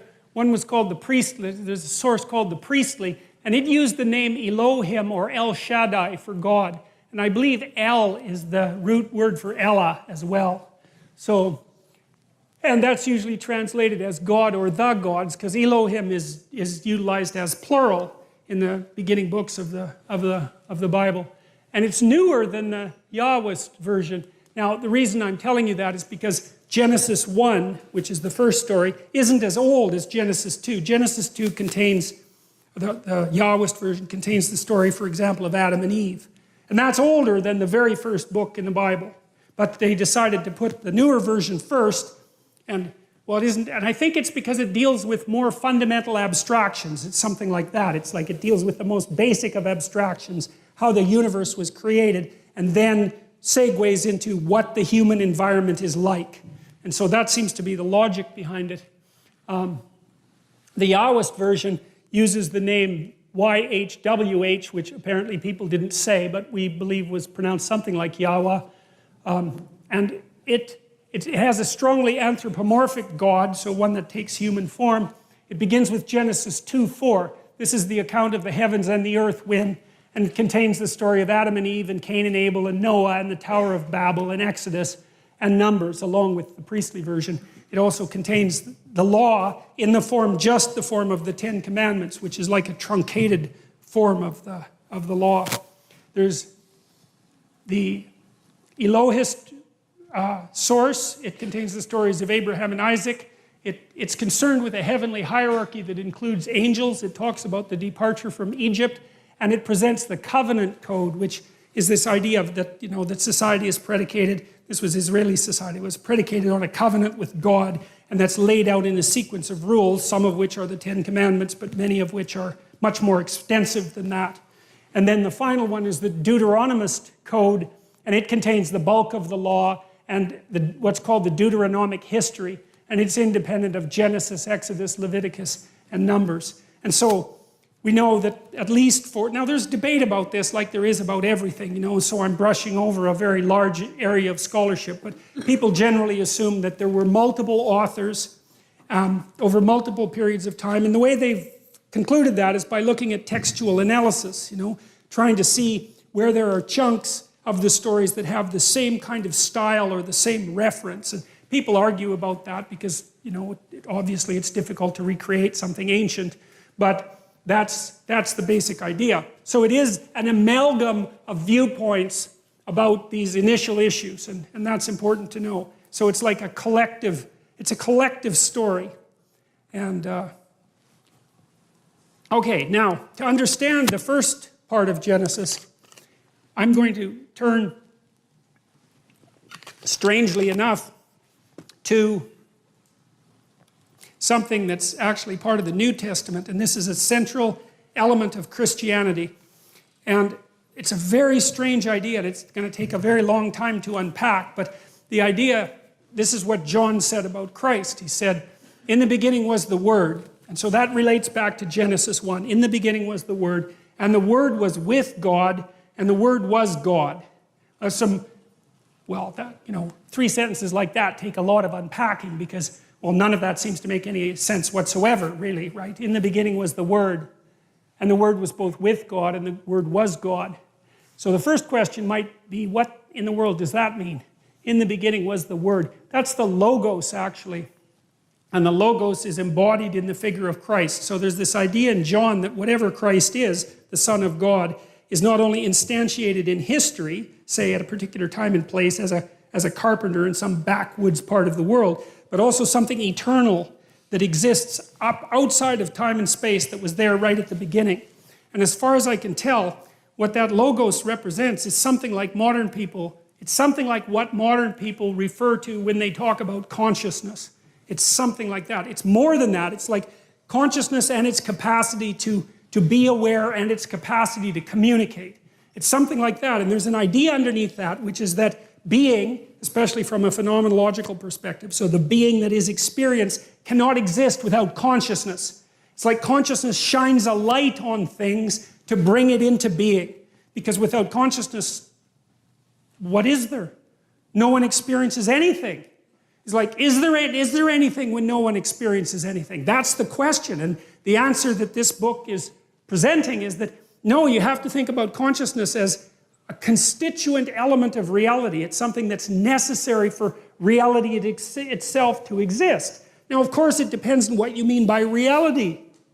But the reality that's being referred to here, I told you already, is this strange amalgam of the subjective experience and the world. But the question is deeper than that too, because it is by no means obvious what there is if there's no one to experience it. I mean, the whole notion of time itself seems to collapse, at least in terms of something like felt duration, and the notion of size disappears essentially because there's nothing to scale it, and the causality seems to vanish. And so, and we don't understand consciousness, not in the least.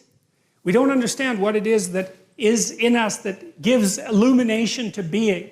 And what happens in the Old Testament, at least in part, is that that consciousness is associated with the divine. Now you think, well, is that a reasonable proposition? And that's a very complicated question, but at least we might note that there's something to the claim, because there is a miracle of experience and existence that's dependent on consciousness. I mean, people try to explain it away constantly, but it doesn't seem to work very well. And here's something else to think about, I think, that's really worth thinking about. People do not like it when you treat them like they're not conscious, right? They react very badly to that. And then you don't like it if someone assumes that you're not conscious, and you don't like it if someone assumes that you don't have free will, that you're just absolutely determined in your actions, and there's nothing that's going to repair you, and that you don't need to have any responsibility for your actions. It's like our culture, the laws of our culture are predicated on the idea, something like people are conscious, people have experience, people make decisions and can be held responsible for them, that there's a free will element to it. And you can debate all that philosophically, and fine, but the point is that that is how we act, and that is the idea that our legal system is predicated on. And there's something deep about it because, you're subject to the law, but the law is also limited by you, which is to say that in a well-functioning, properly grounded democratic system, you have intrinsic value. That's the source of your rights. Even if you're a murderer, we have to say, the law can only go so far because there's something about you that's divine. Well, what does that mean? Well, partly it means that there's something about you that's conscious and capable of communicating, like you're a whole world unto yourself. And you have that to contribute to everyone else, and that's valuable. I mean, that you can learn new things, you can transform the structure of society, you can invent a new way of dealing with the world. You're capable of all that. It's an intrinsic part of you, and that's associated with this. It's associated, that's the idea there, is that there's something about the logos that is necessary for the absolute chaos of the reality beyond experience to manifest itself as reality. It's an amazing idea because it gives consciousness a constitutive role in the cosmos. And you can debate that, but you know, it's not, you can't just bloody well brush it off. Because first of all, we are the most complicated things there are that we know of by a massive amount. We're so complicated that it's unbelievable. And so, you know, there's a lot of cosmos out there, but there's a lot of cosmos in here too.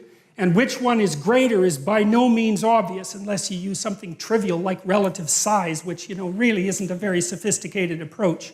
And whatever it is that is you has this capacity to experience reality and to transform it, which is a very strange thing, you know. You can conceptualize a future in your imagination, and then you can work and make that manifest. You participate in the process of creation. That's one way of thinking about it.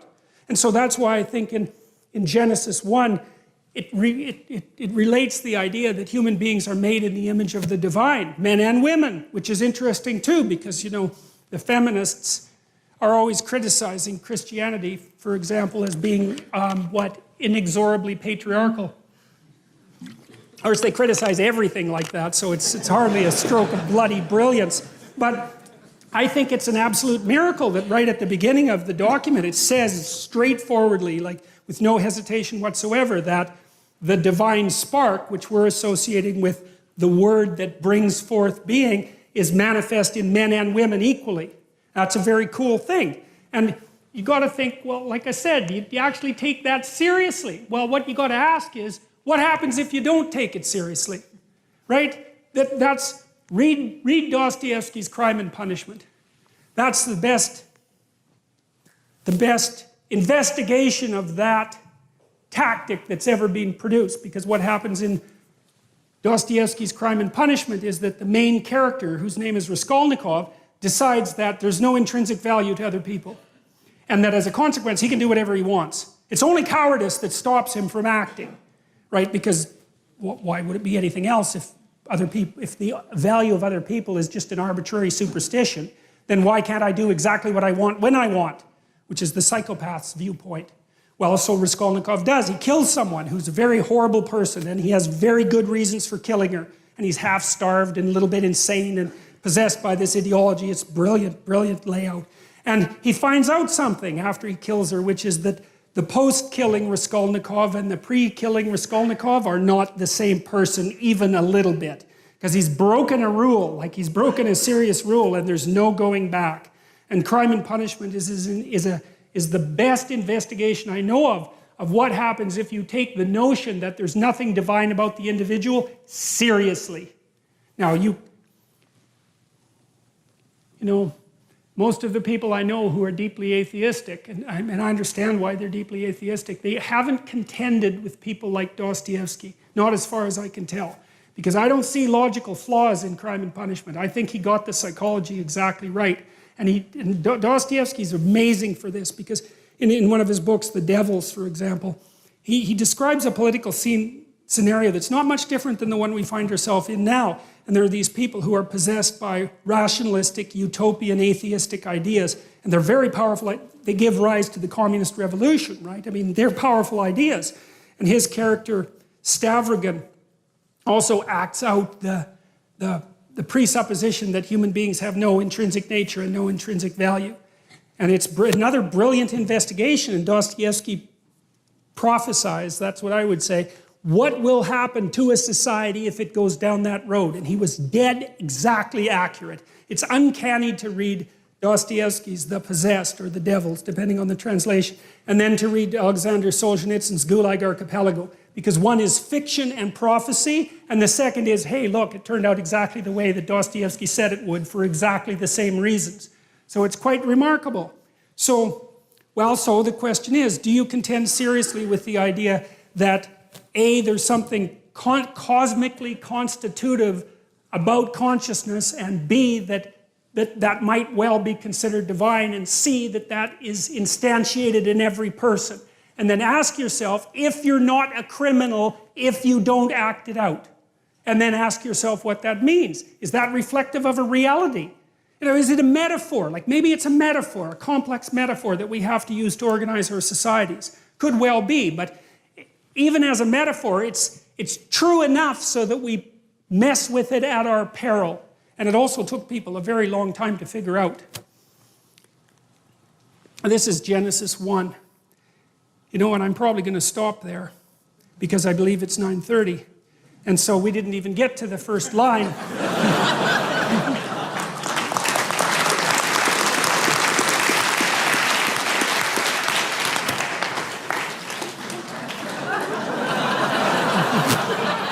Yeah.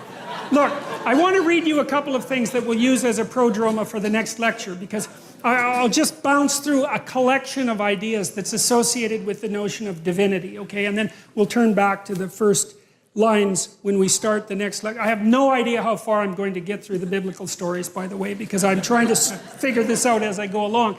Okay, so, there's an idea in Christianity that the image of God is a trinity, right? There's the Father, there's the element of the Father, there's the element of the Son, and there's the element of the Holy Spirit. And it's something like tradition, the spirit of tradition. It's something like the human being as the newest incarnation of that tradition, like the living incarnation of that tradition. And then it's something like the spirit in people that makes relationship with this and this possible, the spirit in individuals. And so I'm going to bounce my way quickly through some of the classical metaphorical attributes of God so that we kind of have a cloud of notions about what we're talking about when we return to Genesis 1 and talk about the God who spoke chaos into being. So there's a fatherly aspect. So here's what God as a father is like. You can enter into a covenant with it, so you can make a bargain with it. Now you think about that, money is like that, because money is a bargain you make with the future, right? And so we've structured our world so that you can negotiate with the future. And I don't think that we would have got to the point where we could do that without having this idea to begin with. You can act as if the future is a reality. There's a spirit of tradition that enables you to act as if the future is something that can be bargained with. That's why you make sacrifices. Right? And the sacrifices were acted out for a very long period of time, and now they're psychological. We know that you can sacrifice something valuable in the present and expect that you're negotiating with something that represents the transcendent future. And that's an amazing human discovery. Like no other creature can do that, to act as if the future is real. To note that you can bargain with reality itself and that you can do it successfully. It's unbelievable. It responds to sacrifice. It answers prayers. I'm not saying that any of this is true, by the way. I'm just saying what the cloud of ideas represents. It punishes and rewards. It judges and forgives. It's not nature. You see, one of the things that's weird about the Judeo-Christian tradition is that God and nature are not the same thing at all. Whatever God is, partially manifest in this logos, is something that stands outside of nature. And I think that's something like consciousness as abstracted from the natural world. So it built Eden for mankind and then banished us for disobedience. It's too powerful to be touched. It granted free will. Distance from it is hell. Distance from it is death. It reveals itself in dogma and in mystical experience, and it's the law. So that's sort of like the fatherly aspect. And then the son-like aspect, it speaks chaos into order. It slays dragons and feeds people with the remains. It finds gold. It rescues virgins. It's the body and blood of Christ. It's a tragic victim and scapegoat and eternally triumphant redeemer simultaneously. It cares for the outcast. It dies and is reborn. It's the king of kings and hero of heroes. It's not the state, but is both the fulfillment and critic of the state. It dwells in the perfect house. It is aiming at paradise or heaven. It can rescue from hell. It cares for the outcast. It's the foundation stone and the cornerstone that was rejected. And it's the spirit of the law. And then it's spirit-like. It's akin to the human soul. It's the prophetic voice. It's the still small voice of conscience. It's the spoken truth. It's called forth by music. It is the enemy of deceit, arrogance, and resentment. It's the water of life. It burns without consuming, and it's a blinding light. Okay, so that's a very well-developed set of poetic metaphors, essentially, right? So these are all, what would you say, glimpses of the transcendent ideal. That's the right way of thinking about it. They're glimpses of the transcendent ideal. And all of them have a specific meaning. And, well, in part, what we're going to do is go over that meaning as we continue with this series. And so what we've got now is a brief description, at least, of what this is. In the beginning, God created the heavens and the earth. We know it's associated with the Logos in this sequence of stories. We know it's associated with the Word and with consciousness. And we know that it's associated with whatever God is. And then I laid out the metaphoric landscape that, at least in part, describes God. And so now we have some sense of the being that does this, creates the heavens and the earth. The earth was without form and void. That's that chaotic state of intermingled confusion. And darkness was over the face of the deep. And the Spirit of God was hovering over the face of the waters. And God said, "Let there be light." And there was light. And so we'll stop with that, because now we're ready to take a tentative step into the very first part of this book. And it's important to have your conceptual framework properly organized so that you can appreciate where it's going and what it might possibly mean. And so, well, I've done what I can today to, what would you say, elaborate on this single word, I suppose. And but it's a big word, you know, so it's not so unreasonable that it takes a long time to get to the point where you have any sense of what it means at all. All right. That is nowhere near, that is not, I thought I would get a lot farther than that. All right. So thank you very much.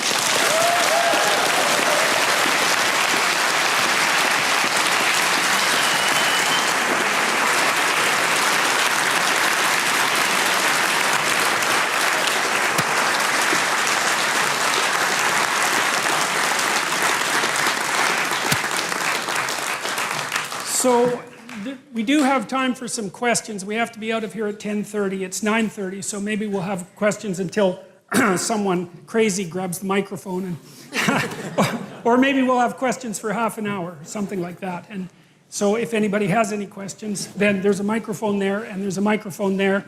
And I'll try to answer them to the best that I can, best of my ability. So let's start. Okay, so you talked about the idea of when you're confronting something that you fear, you face it head on and you destroy it. But then you said that the idea is when you're confronting something, you make the world out of it. And I was wondering if you could just, generally expound on what that means. You make your marriage out of the arguments. Okay. You know, you have arguments with your wife, you have arguments with your children. That's that chaotic state, because no one's been able to formulate a habitable order from that domain of controversy and confusion. And then through dialogue, you erect a structure that's a house that you can both live in.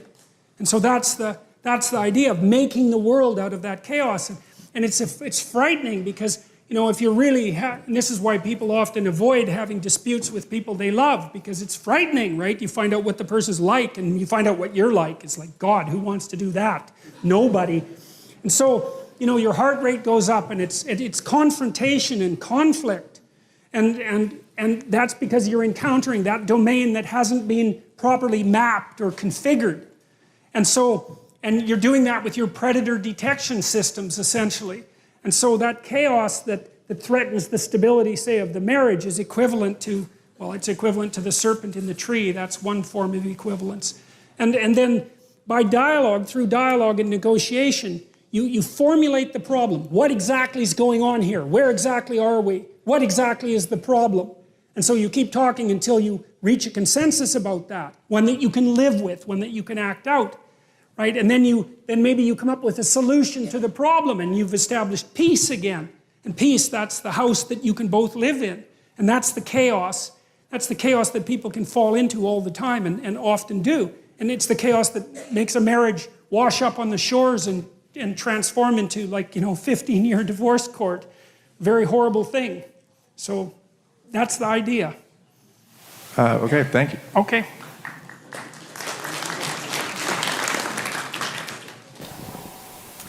Hi, Dr. Peterson. Thank you so much for the talk, and thanks for your teachings. It's really helped me a lot. I had an experience in grad school, 2 English degrees, and the way you described the humanities in my experience helped me understand my experience back then. So thank you. So the way That's too bad. That's too bad that happens to be the case. Really, like that, it's really not good. But you don't have to tell me that. yeah. So, but I survived, and I learned a lot. And I'm not, ungrateful for my experience. I've learned a lot. But you said something. You described the Bible, the collection of stories in the Bible, in an interesting way, and I wonder if it was on purpose. You described it as created by an assembly of stories created by many people over time. That's hyperlinked into itself, and it sounds a lot like how a description of like the internet and like how that works. Yeah, well, it's not accidental. I mean, because the internet's also it's a collective endeavor. God only knows what personality it's going to manifest, but it's going to manifest some personality because it's learning to understand us very, very rapidly. So I think there's no reason not to think about it as a precursor. I mean, the distance between the Bible and the internet is a lot less than the distance between a chimpanzee and a human being. So, and the difference between a book and the internet is, it's in some sense, it's a matter of degree rather than kind. So if the internet is going to, manifest a personality one day, and then that personality gets embodied, what would separate? It sounds like you're talking about consciousness. I can't speculate, because God only knows what's going to happen in the next 20 years. I certainly don't. And so I don't know what the preconditions are for consciousness. I have no idea, and I don't think anybody knows. So I guess we're going to find out. Yeah. So, yep. Thank you. Yep.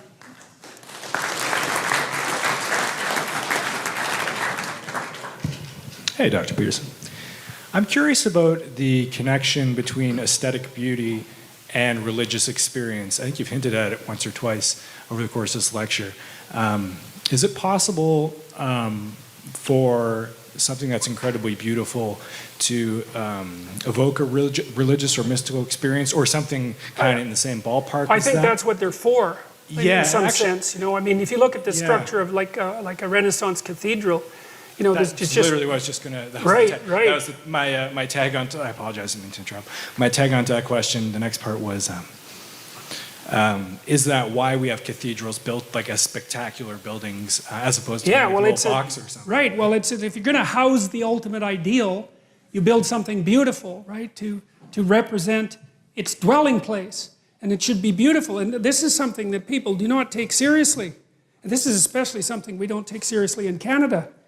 I mean, you think about all the hundreds of millions of dollars that were invested into beauty in Europe. I mean, this spectacular, excessive investment in beauty that's paid back. God only knows how many multiples of times. People make pilgrimages to Europe constantly because it's so beautiful that it staggers you. Beauty is so valuable, and we're so afraid of it. And I think we're afraid of it because it's a pathway. It's not the only pathway to the divine. I mean, there's pathways to the divine. Love is one of them, I suppose. But beauty, especially for people who have an affinity for beauty, it's like music. It's one of those things that you can't argue against, right? You can't even understand. It just hits you. And it shows you the ideal. That's one way of thinking about it. But it also shows you, I think, it's like a vision of the potential future. It's something like that as well, that if we just got our act together and beautified things, that's the place that we can inhabit, and that would ennoble us. And That's why this Jerusalem, the heavenly city, is paved with gemstones. You know, they're crystalline, they emit light, and yeah, it's the proper dwelling place for an enlightened consciousness. Beauty is the proper dwelling place for an enlightened consciousness. And we ignore it at our spiritual and economic peril. It's obvious that beauty, there's almost nothing more valuable than beauty. Economically, practically, right? So, yeah. Why that is, I mean, I don't, it's very, who knows? You know, I mean, why we experience gemstones, for example, is beautiful. It's very mysterious, but there are deep reasons for it. So, yep. Hi. I have a bit of a similar question, actually. I know one of the ways in which the Bible is appreciated, even by some of its harshest critics and deeply atheistic people, is as a work of literature and is something, at least the King James or the authorized translation of the Bible is something very aesthetically beautiful and a great work of literature and a great work of poetry.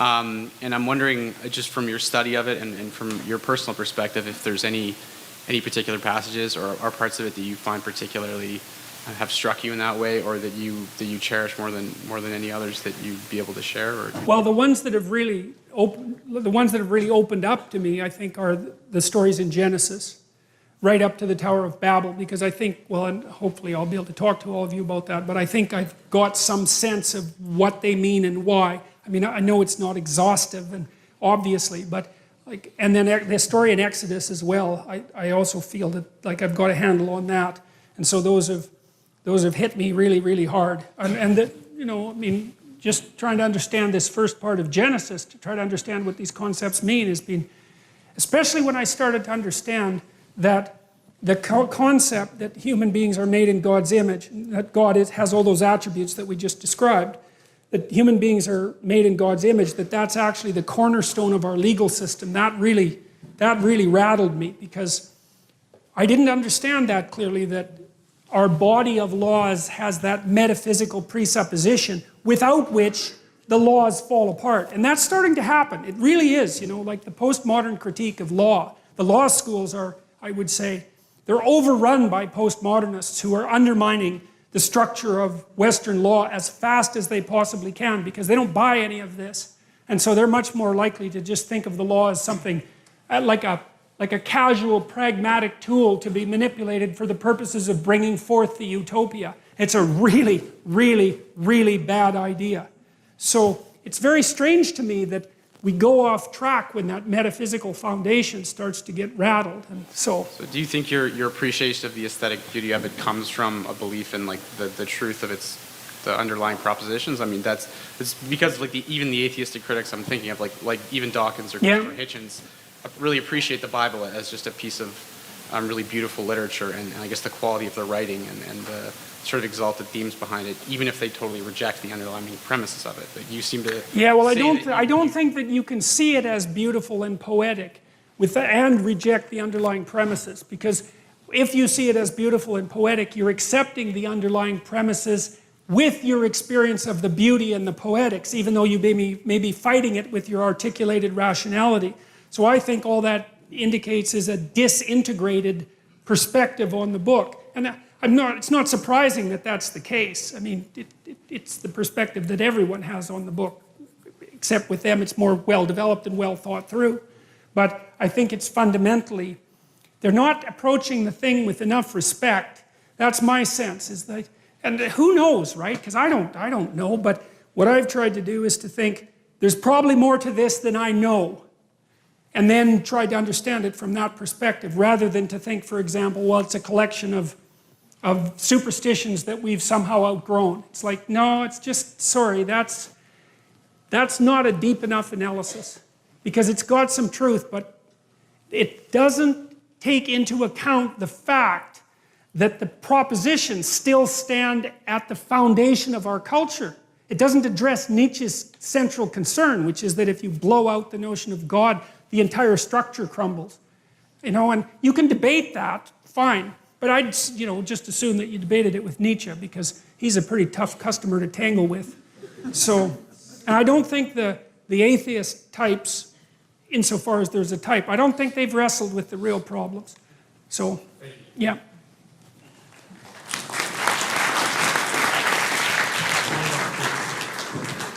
So I appreciate you set out some ground rules, keep things rational, and I think that's going to help us.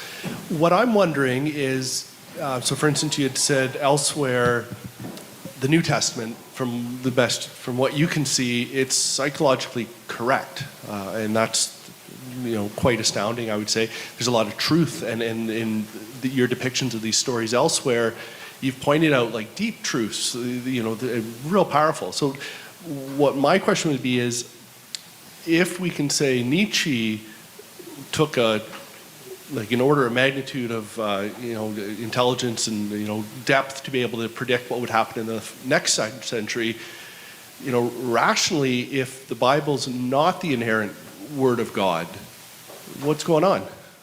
That's a good question.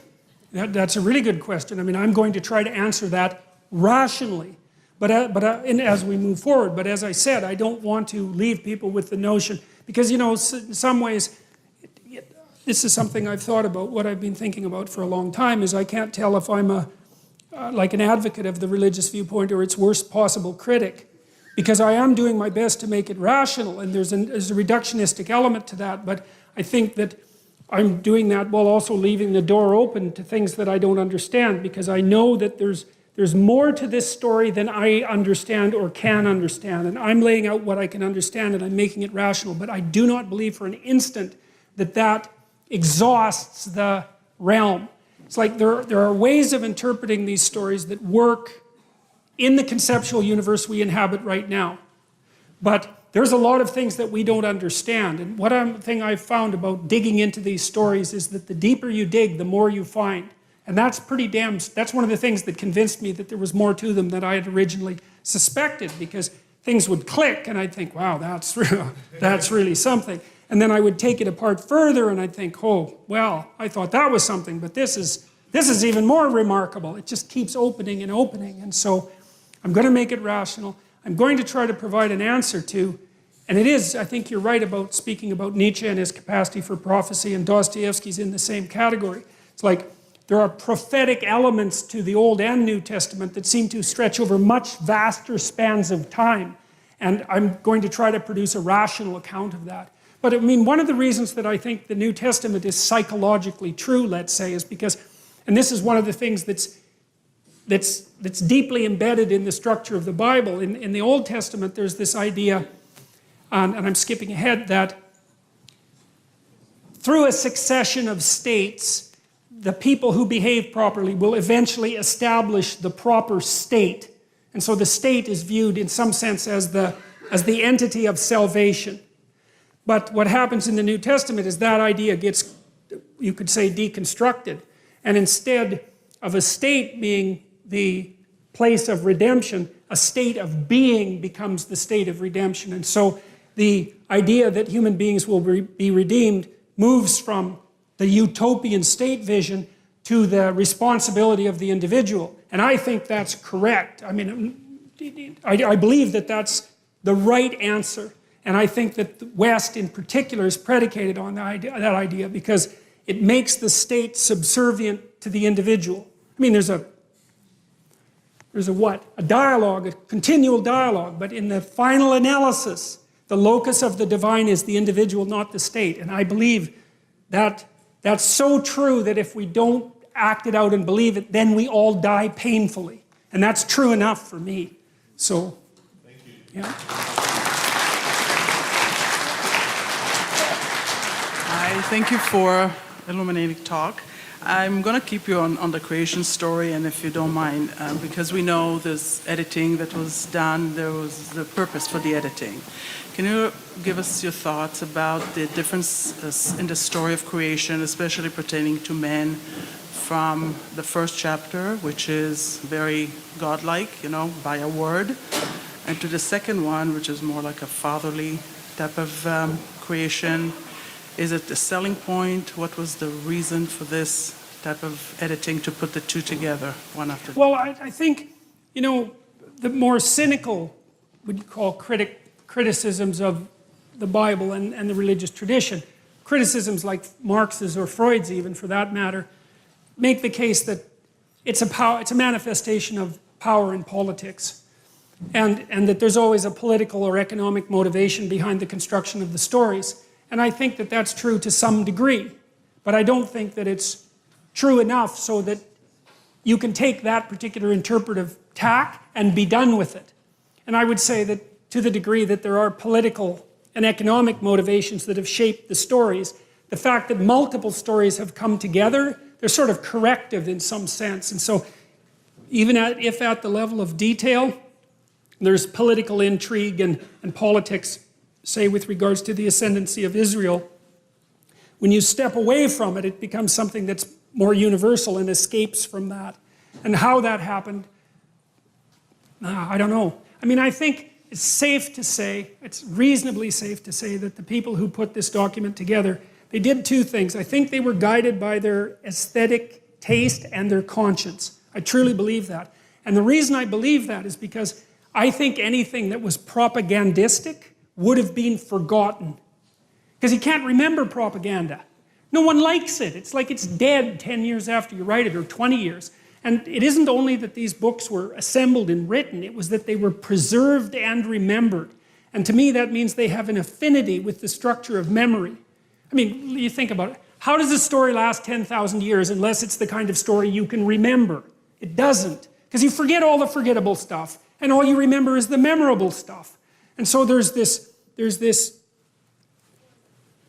interplay between the document itself and its audience that shapes the document. And so, now I don't know how specifically I answered your question. We're going to hit the different stories as they come up in sequence, and I think I'll shed some more light on the relationship between them doing that. And we'll start with that next week. Okay. Right, so I've been really interested in a lot of the stuff that you've been saying about dreams, because I've been lucid dreaming a lot for many years, but always in a sort of atheistic way, as sort of like a game or something like that.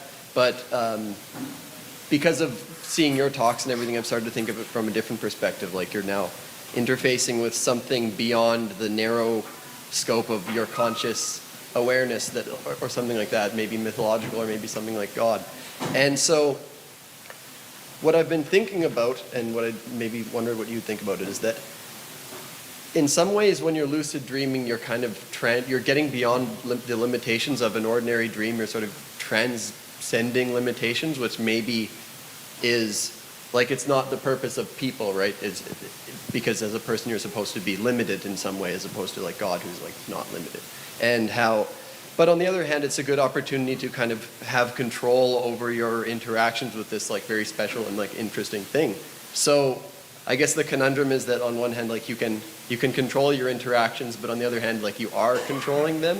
So I guess I'm wondering what you think about that, and also just in general, what do you think about lucid dreaming as a thing? Like, should you do it, or? I had a client who could really lucid dream, you know, and one of the things, she used them now and then to solve problems, even though she didn't always pay attention to the answer. But sometimes she did. In one of her dreams, one of the characters told her that she would have to learn to live in a slaughterhouse. She was very afraid of life. And one of the consequences of that was that we went and watched an embalming. So the dreams were, but one of the things she did, she'd ask the characters what they were up to. You know, she was, instead of controlling, she would inquire. And so, but I don't know what to say about lucid dreaming beyond that. Like, I know it's a well-documented phenomenon, and many people can do it, and women seem to be able to do it better than men. That's what the research indicates. But I think that what we don't know about lucid dreaming could fill a lot of books. So I think you do. There is some danger in controlling it, I think, because you lose the spontaneous revelation, although not completely, because you can't control it completely. But you see, you might be interested in reading Jung's works on active imagination, because he kind of learned to dream when he was awake. And he spent a lot of time in the world of imagination when he was awake. The Red Books, for example. The Red Book is a document of his experiences with awake dreaming. But he was very interactive with the dream, you know, instead of trying to bend it to his whim or his will. He was exploring it it's in some sense like you'd explore a video game, which are forms of dreams in and of themselves. So, yeah, I would say do it with an exploratory purpose in mind. And you could always ask yourself what you could learn too, which is a very dangerous question to ask a dream, because sometimes you'll find out what you have to learn. That's not so pleasant, but it's really worthwhile. Okay, yeah. Okay, so I think I'm going to take 4 more questions only because I'm running out of brain, and I don't want to say stupid things or stupider things than I've already said. So. Yeah, thank you for the talk.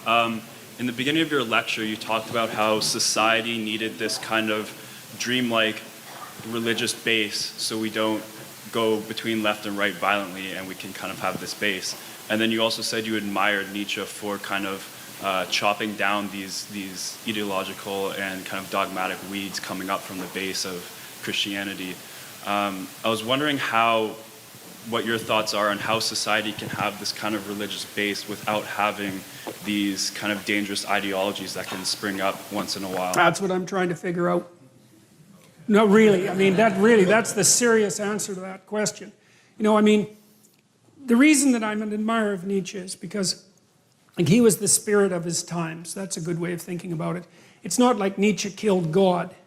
It's that Nietzsche gathered what was in the air and articulated it, right, incredibly profoundly. And so he put his finger on the spot. And in doing so, he announced the problem. And once you announce the problem, then maybe you can come up with a solution, because you can't solve a problem unless you know what it is. And the fact that he made it so stark and so clear was horrifying in some sense, but at least we know where we stand. And so since then, and I would say particularly in many ways, particularly with the work of Jung and everything that's come out of that, which is the deeper study of mythology and its meanings, we've been trying to address the issue that Nietzsche brought up and trying to solve the problem. And the problem is something like the reunification of the spirit of mankind. It's something like that. Well, we're slogging through it, man, and that's why you're all here, at least in part. So we'll see how far we can get. At this rate, we'll get to like the 12th verse in the first. But that's the aim, Okay.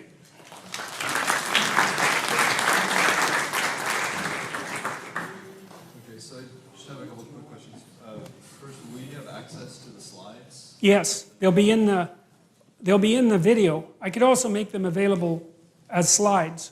Well, I just wanted, because we saw how far we got through the slides. Yeah, well, that's okay. I'll return to this when we get going again.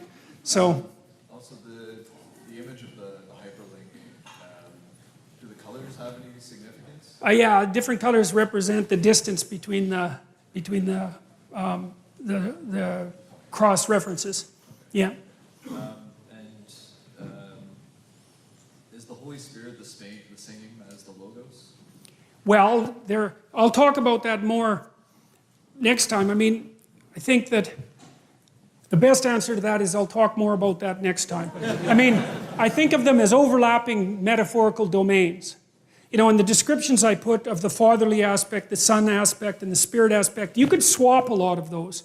It's kind of arbitrary, but I think the Trinitarian idea is trying to get forward the notion that the locus of the divine it's the same thing in its essence, but it exists in a multiplicity. It exists as the spirit of tradition.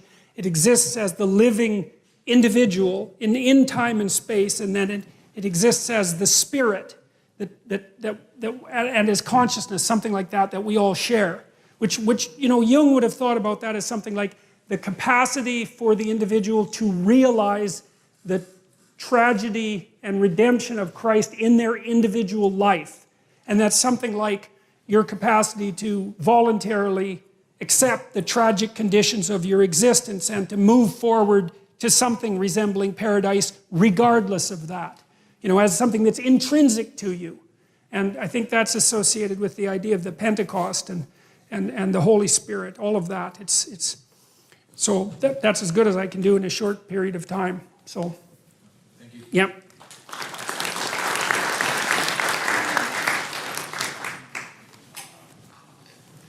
So my question to you is, place religion as a moral framework and a way we ought to act? I think it's because of the gap between what we articulate and what we don't know. Something has to fill that gap. Like I think the law could replace it if the law was total, but it isn't. It's bounded and incorrect, and there's something, it has to rest on something inside that's like this mediator between what we articulate and what we don't understand. It's something like custom, it's something like expectation, it's something like the intrinsic sense of justice, that the law itself is aiming at. And those aren't fully articulated, but without them there'd be no grounding. Like, without the body, the law would be a dictionary.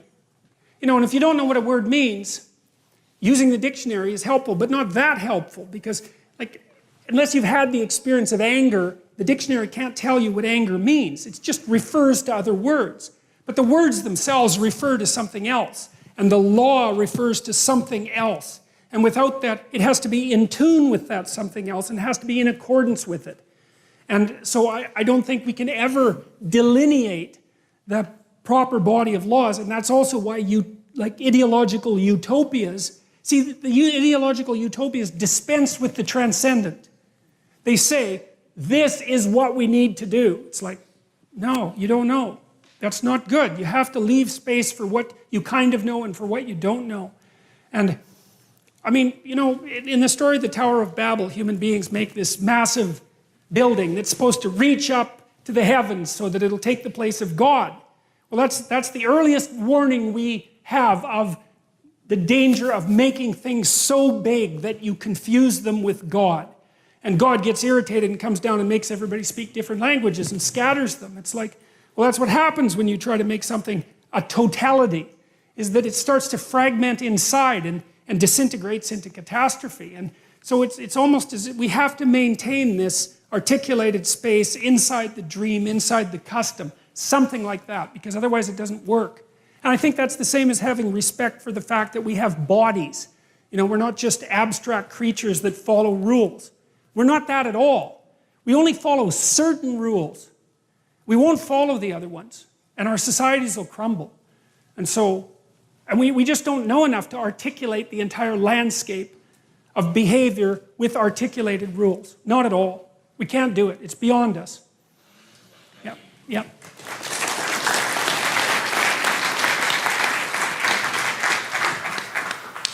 Hi, thanks for the talk. My question is also about dreams. You spoke about dreams as like a representation of truths and universal truths that can be interpreted into like myths and religion. And as you say, it's very beneficial for the individual, and it sounds like also for the society as well, because not everyone can as easily remember their dreams or interpret their dreams like that. And also it's like broadcasted to all of society for their benefit. So I guess I'm wondering what the evolutionary advantage of dreams are, and my question would be, do you think that dreams suggest some sort of evolutionary group selection, such that like groups that don't have these dreams that are represented into myths and religion, do you think they didn't survive as well? Okay, so I'm not going to answer the second part of that question because I'd have to go too far off at a tangent for me to manage right now, but I can answer the first part. I mean, what happens when you're dreaming, there's a little switch, so to speak, in your brain that shuts off when you're dreaming, and it stops you from moving, right? It shuts everything off except your eyes, because if you're moving your eyes back and forth, you're not going to run around and get eaten by a lion. It's okay to move your eyes. But the rest of you is staying exactly where it is. Then you can run these simulations. And so what's happening at night, and this is a fairly well-accepted theory of dreaming. We know that dreams update memories and help consolidate memories. They also help you forget. But what seems to be happening at night is that you're running the underlying architecture of your cognitive ability in different simulations. And it's cost-free because you're paralyzed. You're not running around there out in the world investigating. So it's part of the manner in which your brain experiments with the way the world can be represented. And so, and it seems absolutely necessary. And I mean, if you deprive people of REM sleep, they don't stay sane very long. There's something necessary about the dreaming process to maintenance of the of articulated sanity. So you're doing some kind of organization at night when you descend into that chaos. And partly what seems to happen is that your categorical, your categories have boundaries, right? But sometimes you don't have the categories correct. And so the boundaries have to loosen and other things need to be put in the categories or some things shunted away. And in the dream, the category structure loosens, which is why dreams are so peculiar. But they're experimenting. It's your mind is experimenting with the underlying categorical structure of imagination and trying to update your mode of being in the world. Dreams often concentrate on things that provoke anxiety. So if you wake people up when they're dreaming, the most commonly reported emotion is anxiety. And so the dream is like the first stages of the attempt to contend with the unknown. And so the dream is half unknown and half known, which is also why it's so peculiar, because you kind of understand it, but you don't really. And it partakes of the unknown and of the known. And it's the bridge between the two, something like that. So.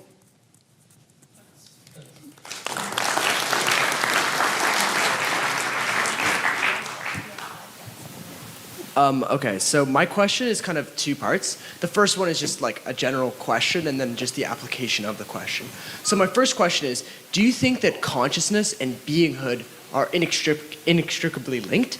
And then secondly, so if there was something like a supercomputer that one could house theoretically a perfect brain of a person in it, does that thing then become the same person as the person who was before?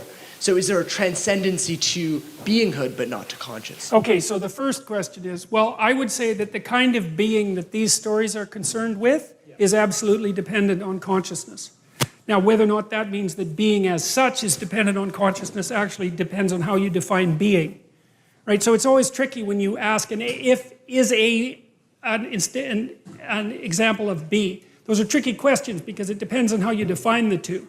But for our purposes, the being that we're discussing that's represented in these stories is intrinsically associated with conscious experience. And consciousness is given this constitutive role. It says that the experience that we're talking about would not exist if consciousness did not exist. So you can think about it as a kind of game in a way, and then you have to decide for yourself whether that's a game that can be generalized. And I won't answer the second part, okay? If you don't mind. All right. So, two-part question. First one's very quick, almost admin. If we want to read the biblical stories that kind of you're referring to, is there a particular version, edition, source, publisher that we should refer to? Oh, I'll bring the thing I like next week, which is I think the Reader's Digest published it of all things, but it's it lays out the narratives in a different format. It's easier. I find it much easier to read. So I'll show it to you, and I'll bring it next time and show it to you. And then the main question is, one of the main reasons why I'm interested in so much of your work, and I think many people other are as well, is that you kind of leave literalism at the door and you open up another door to a much more deeper meaning. In your interview with Transliminal Media, you mentioned Liz Eibel's book, The Serpent, the Tree, the Serpent, and Vision. And you note that we as a species are very good at recognizing camouflage patterns of snakes, particularly in the lower field of vision. And you further note that visual acuity is correlated with that, and that it co-evolved. And you summarize thusly by saying the following, and I'm paraphrasing you. You say, what gives you vision? Snakes do. That's what it says in Genesis. What else gives you vision? Fruit. That's also right. That's why we have color vision. What makes you self-conscious if you're a man? Woman. That's Eve. And so I understand at the elementary level some of the concepts that you have about representations, dreams, abstractions, etc.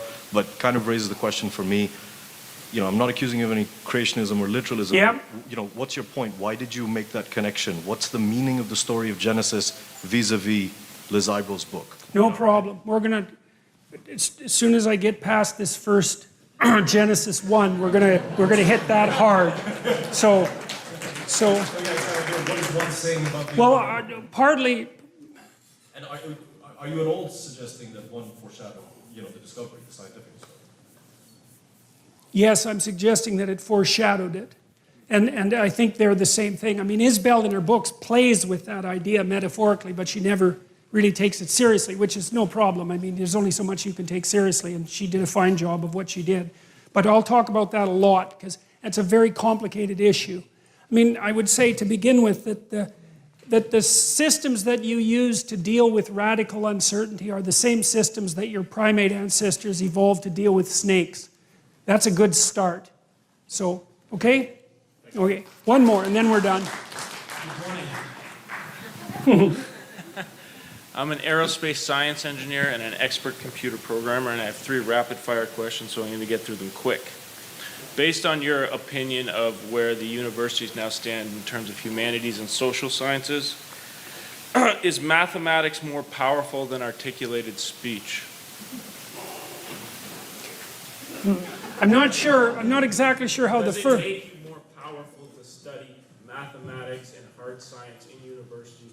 Oh, well, it depends on what you mean by power, I guess. I mean, obviously studying mathematics and computer science makes you insanely powerful. The question is, to what end? And I don't think that you can extract an answer to that from the study of mathematics. The humanities are there to ground people in proper citizenhood. That's a way of thinking about it. And so, yes, it makes you powerful, but then the question is, who has the power? Because it might not be you. It might be the mathematics, so to speak. You know, because you never know what you're an agent of, precisely. And so, yeah, well, look, I've got nothing against computer programmers. I mean, more power to you guys, and mathematicians as well. But Mathematics would be a tool, not yes, and it has to be a tool. Right, it has to be a tool of something. And what the humanities were for was to tell people what the tools should be used for. And so the tools themselves are crazily powerful. But that's not necessarily, you know, an untrammeled good. So I have to stop because... One more about art. Okay, quick. You love art, and I know you love Okay. art. You want to answer this question. All right? Okay. Okay, you were in this, I guess, one room in a museum in New York where Yeah. you'd seen some original Renaissance artwork masterpieces. Yeah. Like, these are generally accepted as amazing artifacts, okay? Does an original work of art, as opposed to a high-fidelity reproduction, contain the spirit of the artist who created it, and does this account for the disparity in how much you'd have to pay for an original? It does in part. I knew a good portrait artist, and one of the things he pointed out about a great portrait is that it actually contains time. So, you know, because a photograph is one instant, but a portrait is you layered on you, layered on you. So it's got a thickness, you know, and I think you can see that thickness in the original, but it's also a direct manifestation of that creative act of perception. And I don't think you get that. You just can't get the fidelity of the original with the reproduction. But there's more to it than that too, because the painting doesn't end with the frame. You know, like we tend to think of the painting itself as the object, but most objects are densely innervated with historical context. And you can say, well, the historical context isn't the object, but it depends on what you mean by the object. And often people, when they buy a painting, are buying the historical context, and you just don't get that with the reproduction. It's a kind of magic. It's like, do you want to have Elvis Presley's guitar or another guitar just like it? Well, you want to have Elvis's guitar. It's why. You can't tell it's Elvis's guitar by looking at it. Yeah, but why would you want it? Was there any rational reason for wanting the original? I mean, it's exactly the same. It's a perfect fidelity reproduction. Is such a thing? Well, it is at the level of detail, but not at the level of context. That's how it looks to me. Okay, we got to go. Thank you.